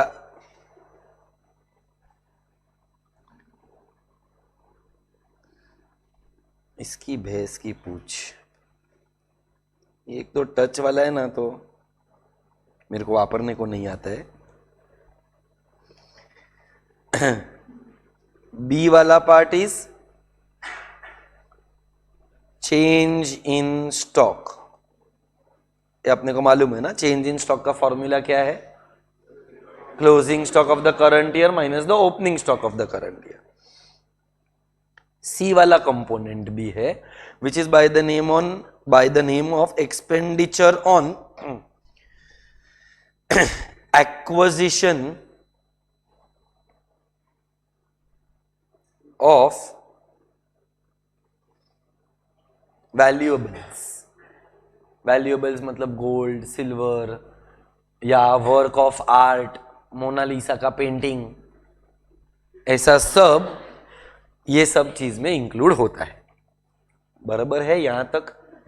अब ए के अंदर भी देर आर 3 पार्ट्स। ये जो ए वाला पार्ट है उसका नाम क्या था? Gross domestic fixed capital formation. तो इसके अंदर हाउस होल्ड का आएगा, बिजनेस का आएगा और गवर्नमेंट का आएगा। कौन सा कैपिटल फॉर्मेशन? तो हाउस होल्ड के अंदर क्या आएगा? एक ही चीज आता है जो उसका इन्वेस्टमेंट है। हाउस होल्ड का घर, so construction of a house, क्या बोला? Construction of a is a part of house hold gross domestic fixed capital formation. Business तो इन्वेस्टमेंट करता ही है। बिजनेस क्या इन्वेस्टमेंट करता है? On plant, machinery, tools and equipments. और गवर्नमेंट किस पर खर्चा करता है? Roadways, railways, waterways, infrastructure facilities, ये गवर्नमेंट का इन्वेस्टमेंट एक्सपेंडिचर। सो कहना है से ये जो जी लिखा है ये आएगा जी का आई। जी का आई मतलब गवर्नमेंट का इन्वेस्टमेंट एक्सपेंडिचर, जी का सी मतलब गवर्नमेंट का कंजम्पशन एक्सपेंडिचर। तो एच फॉर मैं लिख देता हूं, ये हाउस होल्ड, ये पूरा कॉपी पेस्ट, ये बिजनेस और ये गवर्नमेंट। इसमें कुछ डाउट है? अभी अलग से जी लिखने का जरूरत है क्या कि मैंने जी को ऑलरेडी कवर कर लिया? किया कि नहीं किया? किया ना, तो अलग से लिखने का जरूरत। अगर तू देखेगी first part was C, second part was I, but we know G का सी होता है, जी का आई होता है, तो मैंने यहाँ पर जी को कवर कर लिया, जी गवर्नमेंट का कंजम्पशन एक्सपेंडिचर, यहाँ पर गवर्नमेंट का इन्वेस्टमेंट एक्सपेंडिचर, तो क्या ऐसा इधर नीचे अलग से जी लिखूं? नहीं। और तीसरा पॉइंट क्या आएगा? Net exports. नेट एक्सपोर्ट का फॉर्मूला क्या आएगा बेटा? x minus M. सो मेरा फॉर्मूला कवर हो गया, C plus I plus G plus X minus M. सो मेरे को ये मेथड से भी फॉर्मूला क्या मिलेगा? GDP at MP is equal to C plus I plus G plus X minus M. पर जब आउटपुट मेथड से किया था तो क्या आउटपुट मेथड का GDP का फॉर्मूला ये है? आउटपुट मेथड का GDP का फॉर्मूला क्या है? सेल्स, शॉर्टकट वाला दो पहले, सिंपल वाला, value of output minus value of, if not this sales plus closing minus opening minus intermediate consumption. Clear है ये? पक्का? I will go to the last part of today's class, that is income method. देख, मेरा पढ़ाना और तुम्हारा ना पढ़ना से कुछ हेल्प नहीं होएगा, so I want you to go through the entire national income का यूनिट नंबर 1, क्योंकि this is the last part of unit 1। उसके बाद पर्सनल इनकम है, प्राइवेट इनकम है, अगर उसमें तो भी तुमको डाउट रहेगा तो मेरे को बता देना, I will cover it for you. But the last method is by the name of income method.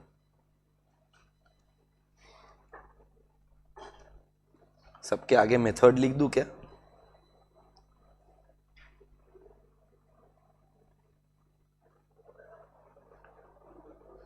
ये पहला मेथड था,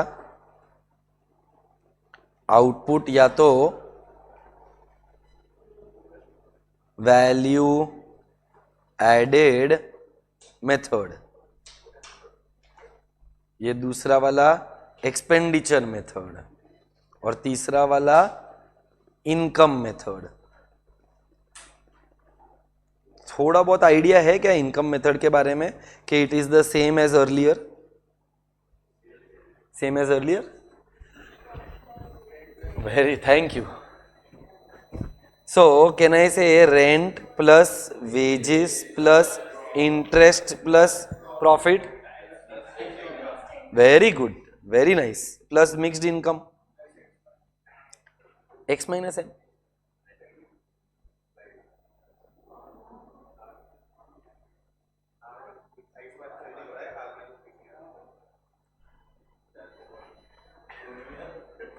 देख कैसा होता है, हो सकता है, मैं मना नहीं कर रहा, बट कहने से एक्सपोर्ट और इंपोर्ट से जो पैसा आया वो फैक्टर पेमेंट्स में इंक्लूडेड रहेगा ना, तो अलग से x माइनस एम लिखने का जरूरत किधर है? See when I am exporting तो I will get the factor payment, तो 100 रुपया जो मैं ले रहा हूं वो डिस्ट्रीब्यूट तो फैक्टर्स ऑफ प्रोडक्शन में ही होएगा ना, तो इसके लिए x माइनस एम ऐसा एक्सप्लिसिटली लिखने का जरूरत नहीं है। मुझे पता है 12th स्टैंडर्ड में ऐसा लिखा हुआ है, बट वो गलत फॉर्मूला है, इसके लिए आपके सीए फाउंडेशन के अंदर वो फॉर्मूला नहीं है। अब ये जो तुम लोग बोल रहे हो ना, ये बहुत बेसिक है, अभी इसको थोड़ा सा, अच्छा बेटा ये जो तूने बोला ना, rent wages interest profit mixed income, this will give you what? GDP, GNP, NDP, NNP. What is this? GDP. Wrong. Income पे डेप्रीसिएशन लगता है क्या? तो तू ग्रॉस बोलेगा, फिर तू माइनस डी करेगा, मेरे इनकम में से मैं डेप्रीसिएशन कैसा माइनस करूं? ये बहुत बेसिक चीज है दोस्त, ये तेरे को आना चाहिए, मतलब लोग सोचते नहीं है, प्रॉब्लम उधर है। और क्या हुआ मालूम है तेरे के साथ? मैं तेरे को बोलता हूं, बैंड वैगन इफेक्ट हुआ। सर आउटपुट मेथड में जीडीपी, इनकम एक्सपेंडिचर मेथड में भी जीडीपी, तो इनकम में भी जीडीपी ही होएगा ना। अपना दिमाग ये बोलता है। तो सबसे पहला जो आपने मुझे बोला है उसको हम बोलते हैं एनडीपी। क्यों एनडीपी पर आया? क्योंकि सर इनकम पर डेप्रीसिएशन चार्ज होता ही नहीं है। सो आप जो फॉर्मूला लिख रहे हो उसमें माइनस डी नहीं हो सकता है, इसके लिए ये नेट वैल्यू है। अब दूसरा सवाल, प्लीज सोच के जवाब देना। I think this time you will be able to answer. NDP है ये श्योर है, मार्केट प्राइस पे के फैक्टर कॉस्ट पे। ये फॉर्मूला मार्केट प्राइस का है कि फैक्टर कॉस्ट का है, ये तुमको सोचना पड़ेगा फिर जवाब देना।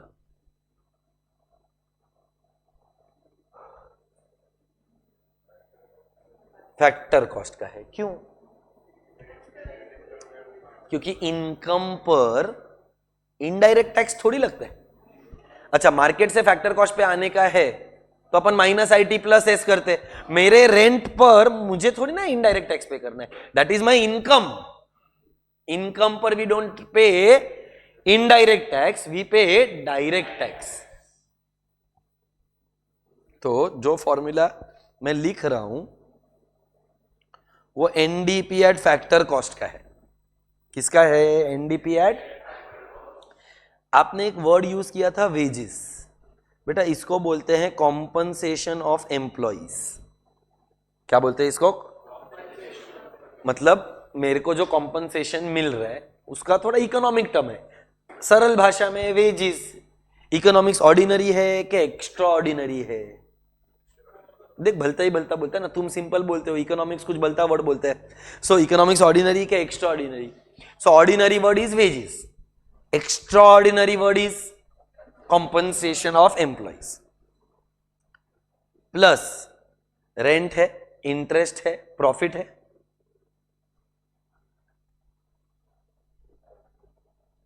थोड़ा आगे बेंच को धक्का दे दे। एक तो वो बेचारा कांडी, उसको बोल पोपॉय द सेलर मैन, थोड़ा कुछ कर पाएगा? बस बेटा वो ब्रांच की माँ बहन मत करो।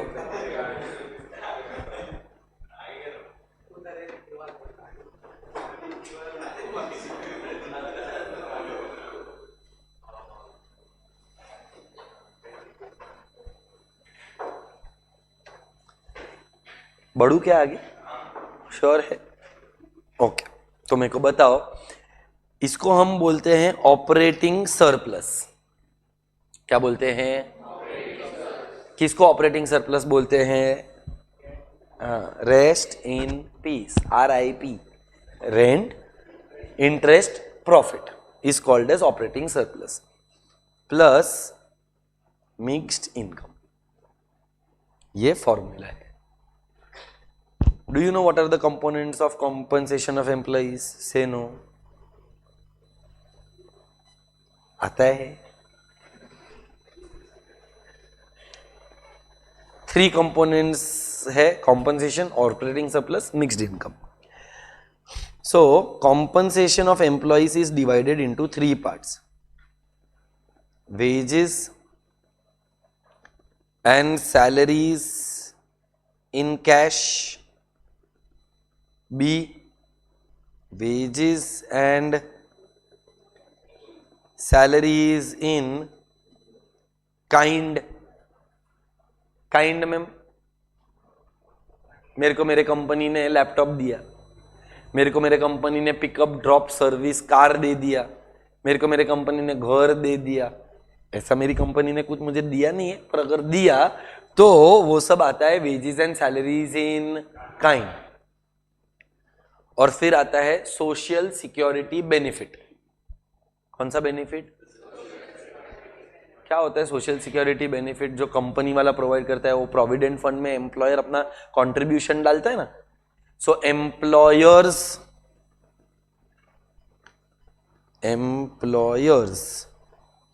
Contribution to social security benefit. किसी के डैड का जॉब है तो डैड जब जॉब करते रहेंगे तो उनका सैलरी में से PF कटता है, उनका भी कंट्रीब्यूशन कटता है और एम्प्लॉयर का भी करता है। तो जो एम्प्लॉयर का भी कट हुआ वो भी अपने कॉम्पनसेशन ऑफ एम्प्लॉइज में आता है। बराबर है ये? So wages and salaries in cash, wages and salaries in kind and employer's contribution to social security benefit. चल दूसरा क्या आया? Operating surplus. ऑपरेटिंग सरप्लस में क्या क्या आता है बेटा? Rent and royalty, rent and, फिर आया इंटरेस्ट, फिर आया प्रॉफिट।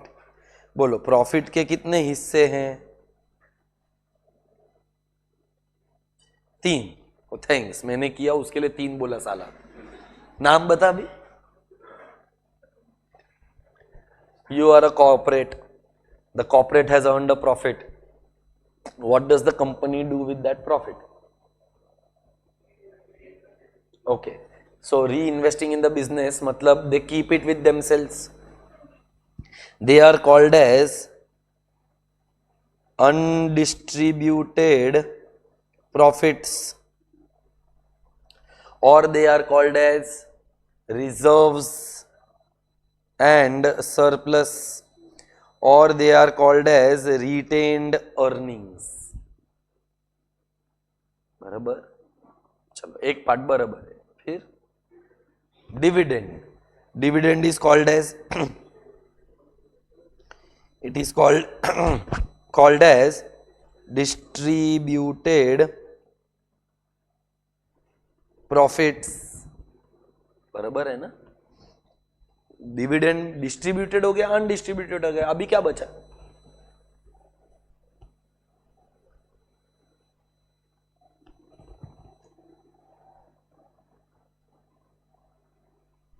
टैक्स भी तो पे करना पड़ेगा ना बेटा। और टैक्स किस पे करते हैं? प्रॉफिट पे। इसको corporate tax, profit tax, business tax बोलते हैं। क्लियर है ये? और तीसरा कंपोनेंट क्या है बेटा? Mixed income. कौन सा इनकम बताओ? Mixed income is the income of whom? Correct, mixed income is the income of self employed, जिसका इनकम को हम डिस्टिंग्विश कर सकते हैं कि नहीं कर सकते हैं? डिस्टिंग्विशेबल है कि नॉन डिस्टिंग्विशेबल है? सो अगर मैं एक दुकान ओन करता हूं तो उस दुकान का लैंडलॉर्ड भी मैं, उस दुकान का लेबरर भी मैं, उस दुकान का कैपिटलिस्ट भी मैं, मतलब पैसा डालने वाला भी मैं, और उस दुकान का एंटरप्रेन्योर भी मैं। तो मैं क्या हर दिन दुकान में से पैसा लेकर बोलेगा ये मेरा आज का पगार, वेल डन, ये मेरा आज का रेंट, वेल डन? क्या I will take a combined factor payment? So mixed income is the combined factor payment of a self employed person. Are we clear? इस यूनिट में 3 कॉन्सेप्ट और है that you will have to take some effort now, because you cannot expect that everything I will be teaching, because I see zero effort in today's class. I don't mind solving the doubt in the next class. So what are the 2 things that you are going to do right now? Number 1, go through everything which is written over here. Written over here in the sense आपके पास भी material रहेगा, present का भी रहेगा और x का भी रहेगा। तो जो एक्स मटेरियल है या जो वाई मटेरियल है उसमें से एक बार पूरा अच्छे से गो थ्रू करो। दूसरा चीज that I am expecting for the next class, we have a lecture in the next week, I think on Thursday आएगा टाइम टेबल, तुमको पता चलेगा। I want you to complete the remaining part of this chapter, private income, personal income and personal disposable income. क्योंकि अगर मैं तुमको अभी पूछेगा ना कि तुमको ये आता है, तुम मुझे ना ही बोलने वाला है, बराबर ना? तो इसका मतलब मेरे को, I don't want to be the government who wants to give everything for free. I want you to take some efforts and come in the next class. If you have a doubt I will solve, and in the next class I wish to complete unit number 2. But if you come like this, we are not going to complete unit number 2.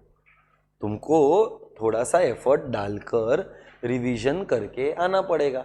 I believe that your recorded lectures are still available.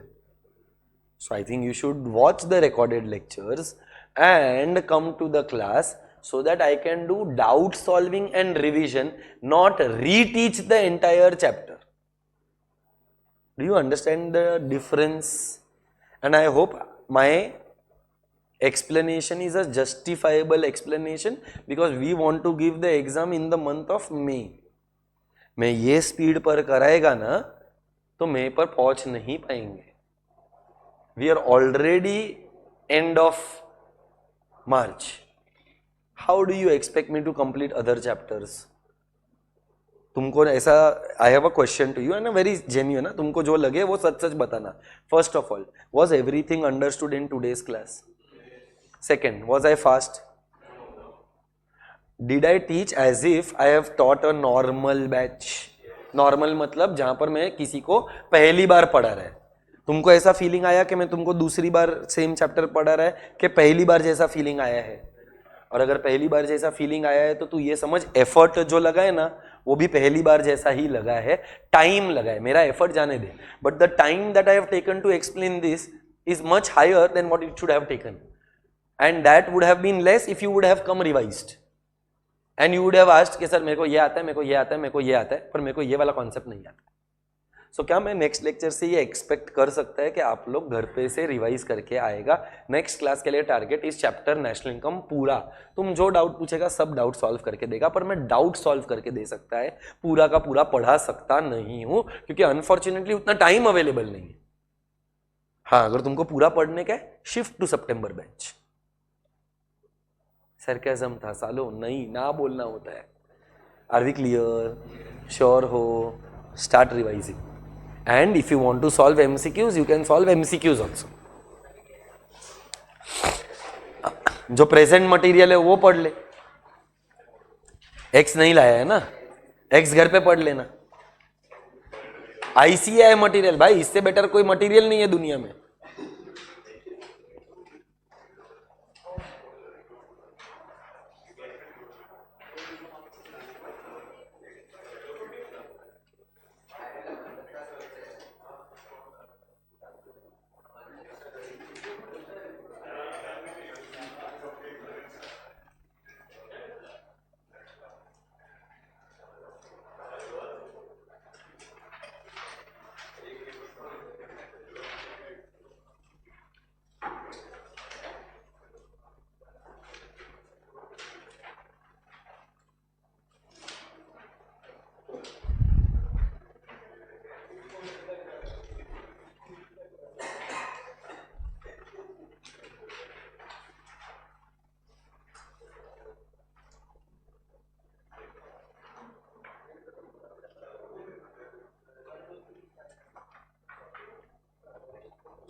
अब national income का importance क्या है, significance क्या है, that all I think you can manage on your own. Concepts I have explain.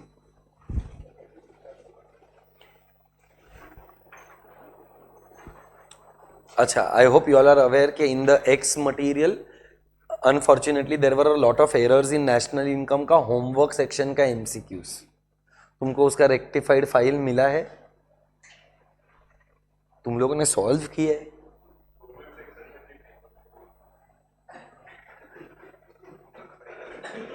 बेटा तो तारो preparation કેટલો થયો છે? मतलब अगर तू होमवर्क सेक्शन का MCQs अभी तक सॉल्व नहीं किया है तो आई वुड सजेस्ट कि तू मत कर, but then you use a book called as Padhuka और use the book called as Taxmann का क्रैकर. क्योंकि नेशनल इनकम चैप्टर में इन द एक्स material there are a lot of errors. Best है ना फिर तो. पर प्रॉब्लम मेरा क्या है मालूम है कि मॉड्यूल से पढ़ा गुड, बट मॉड्यूल में अनफॉर्चुनेटली MCQs है ना वो 11 ही है या 12 है. In short what I am trying to say is not sufficient, so you will require some extra help in terms of MCQs, जहां पर तुम लोगों को कोई तो एक मटेरियल यूज करना पड़ेगा. सो कॉन्सेप्ट के लिए तुम मॉड्यूल यूज कर, nothing like that, but other than that you will require some help. Padhuka का बुक ले ले. आई थिंक PDF भी आ गया रहेगा सबके पास. पादुका का आया है कि नहीं आया है? मेरे पास है, अगर किसी को चाहिए रहेगा तो मेरे को बोल देना, I can share the PDF. I personally don't like to study from PDF because then I am on Instagram eventually. So take a book, invest there. But अगर किसी को PDF चाहिए रहेगा we can share that PDF. या तो tracker या तो पादुका, दोनों में से एक, especially for macroeconomics.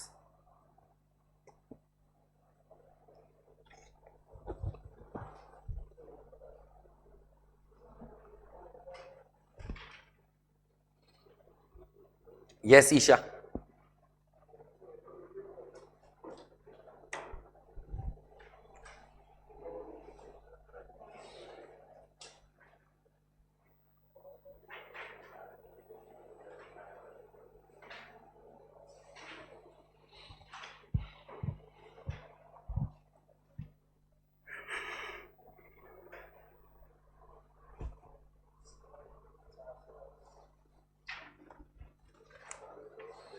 तुम लोगों को ये जो मैंने लिखा है उसका दिस ऑल्सो यू वांट, तो मैं इसमें जिधर भी शॉर्टकट्स लिखे हैं ये तुमको समझेगा. CS, OS, IC.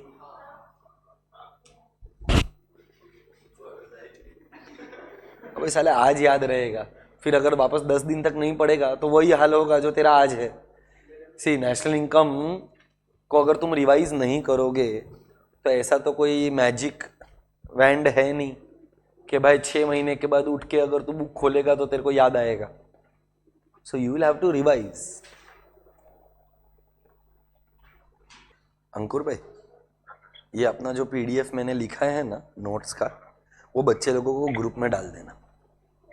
इनको नहीं अभी तो पढ़ रहे, पर मेरा यहाँ पर लिखने का तो शायद अभी काम नहीं होएगा, पर आप एंड में डालो, अभी मत डालो. मैं तो सिर्फ आपको इन्फॉर्म कर रहा हूँ कि ये वाला जो PDF रहेगा ना वो बच्चे लोग के ग्रुप में डाल देना आप. Okay, thank you.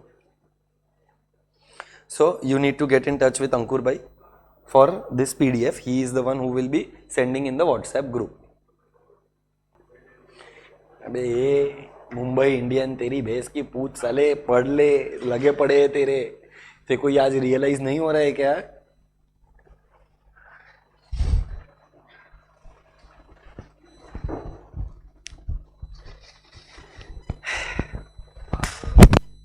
सॉरी, मेरे पास है.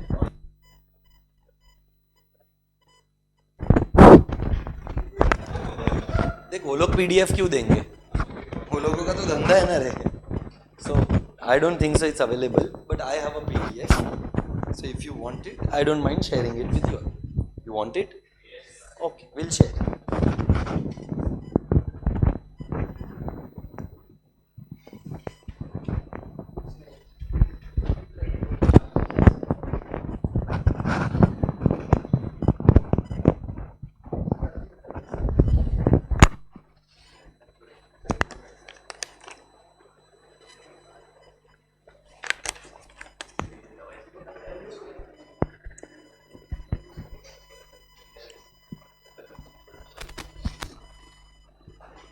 ये वाला मटेरियल आज के लिए ठीक है. जो तुम्हारा प्रिपरेशन है ना उस हिसाब से तो तुम लोगों को पूरा डिटेल में पढ़ना पड़ेगा, because this is just revision material. And the kind of answers that I have got shows that you don't know anything about national income. Maybe one concept here and there, that's it. So you should be using a full-fledged material, either the X material or the ICAI material, whatever you are comfortable. Especially अगर कोई मेरे को पूछेगा macro के लिए क्या use करना चाहिए, ये ऐसा ऊपर नीचे है. गजब, 2 बेंच है, एक ऊपर एक नीचे है, तो ये लड़कियों के लिए थोड़ा नीचा बनाया लगता है. तो I personally feel that you should be using ICAI material for macroeconomics, क्योंकि कहीं से भी कुछ भी आ सकता है. उसमें भी चैप्टर 10 तो कितना डेंजर है तुमको भी मालूम है, कितना इंफॉर्मेशन है. लास्ट अटेम्प्ट के अंदर there were 12 MCQs only from chapter number 10 based on information, no concept. Indian economy में फार्मिंग का क्या, इसका क्या, उसका क्या, नीति आयोग का क्या, ऐसा कोई बोल, मतलब ICAI never gives a weightage. It is always the past paper के बेसिस पर. But which are the most important topics, they have to be chapter 2, 3, 4, 6, 7. ये 5 तो फॉर श्योर बहुत ज्यादा इंपॉर्टेंट है. 7 is public finance, 8 is money market. So 3 from micro, if I have to give the preference, 2, 3, 4, 6, 7, 8 are the first set of important chapters. Second set of important chapters will be obviously chapter number 9 and 10. And the least weightage wala ya importance wala is 1 and 5. 1 and 5 तो बहुत basic है, business cycle and Indian अपना introduction to business economics, nature and scope of business economics करके एक chapter है ना वो।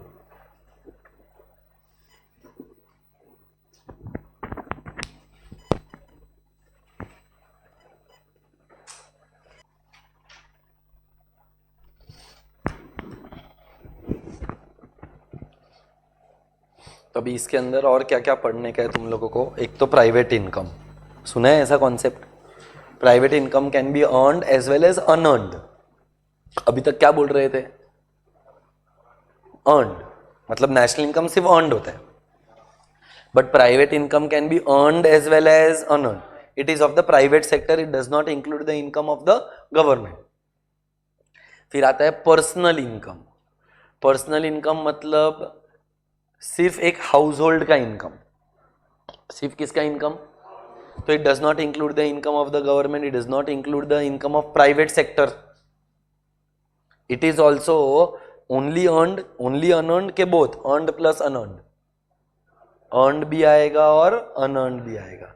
फिर जो इनकम मैं कमाता हूं उस पर मुझे भी टैक्स भरना पड़ता है, तो उसको बोलते हैं disposable personal income. So private income सबसे बड़ा कॉन्सेप्ट नेशनल, नेशनल से आता है प्राइवेट, प्राइवेट से आता है पर्सनल, पर्सनल से आएगा पर्सनल डिस्पोजेबल इनकम. सम्स वगैरह भी है इस चैप्टर में, so I don't know where you are with respect to that. पर अगर मैंने जो फॉर्मूला दिया और जो मैंने तुमको समझाया है, अगर तुमको ये दिमाग में है तो you can solve any sum. You just need to apply the concepts that I have given over here. Application करने के लिए क्लासरूम में टाइम नहीं है, एक्सप्लेनेशन के लिए है. तो आप लोग घर पे जाकर यूनिट 1 के जो सम्स वगैरह भी है वो भी सॉल्व करना, और अगर उसमें भी डाउट रहेगा तो नेक्स्ट लेक्चर में पूछना. I don't have a problem. अगर मैथ्स पढ़ना है, you want me to end the lecture right now, we can end it. You can study for maths. Ensure के नेक्स्ट क्लास में तुम लोग ये करके आ रहे हो, क्योंकि ये मतलब ही नहीं है कि लेक्चर इको का चल रहा है और तेरा ध्यान मैथ्स में है. क्योंकि मैं अगर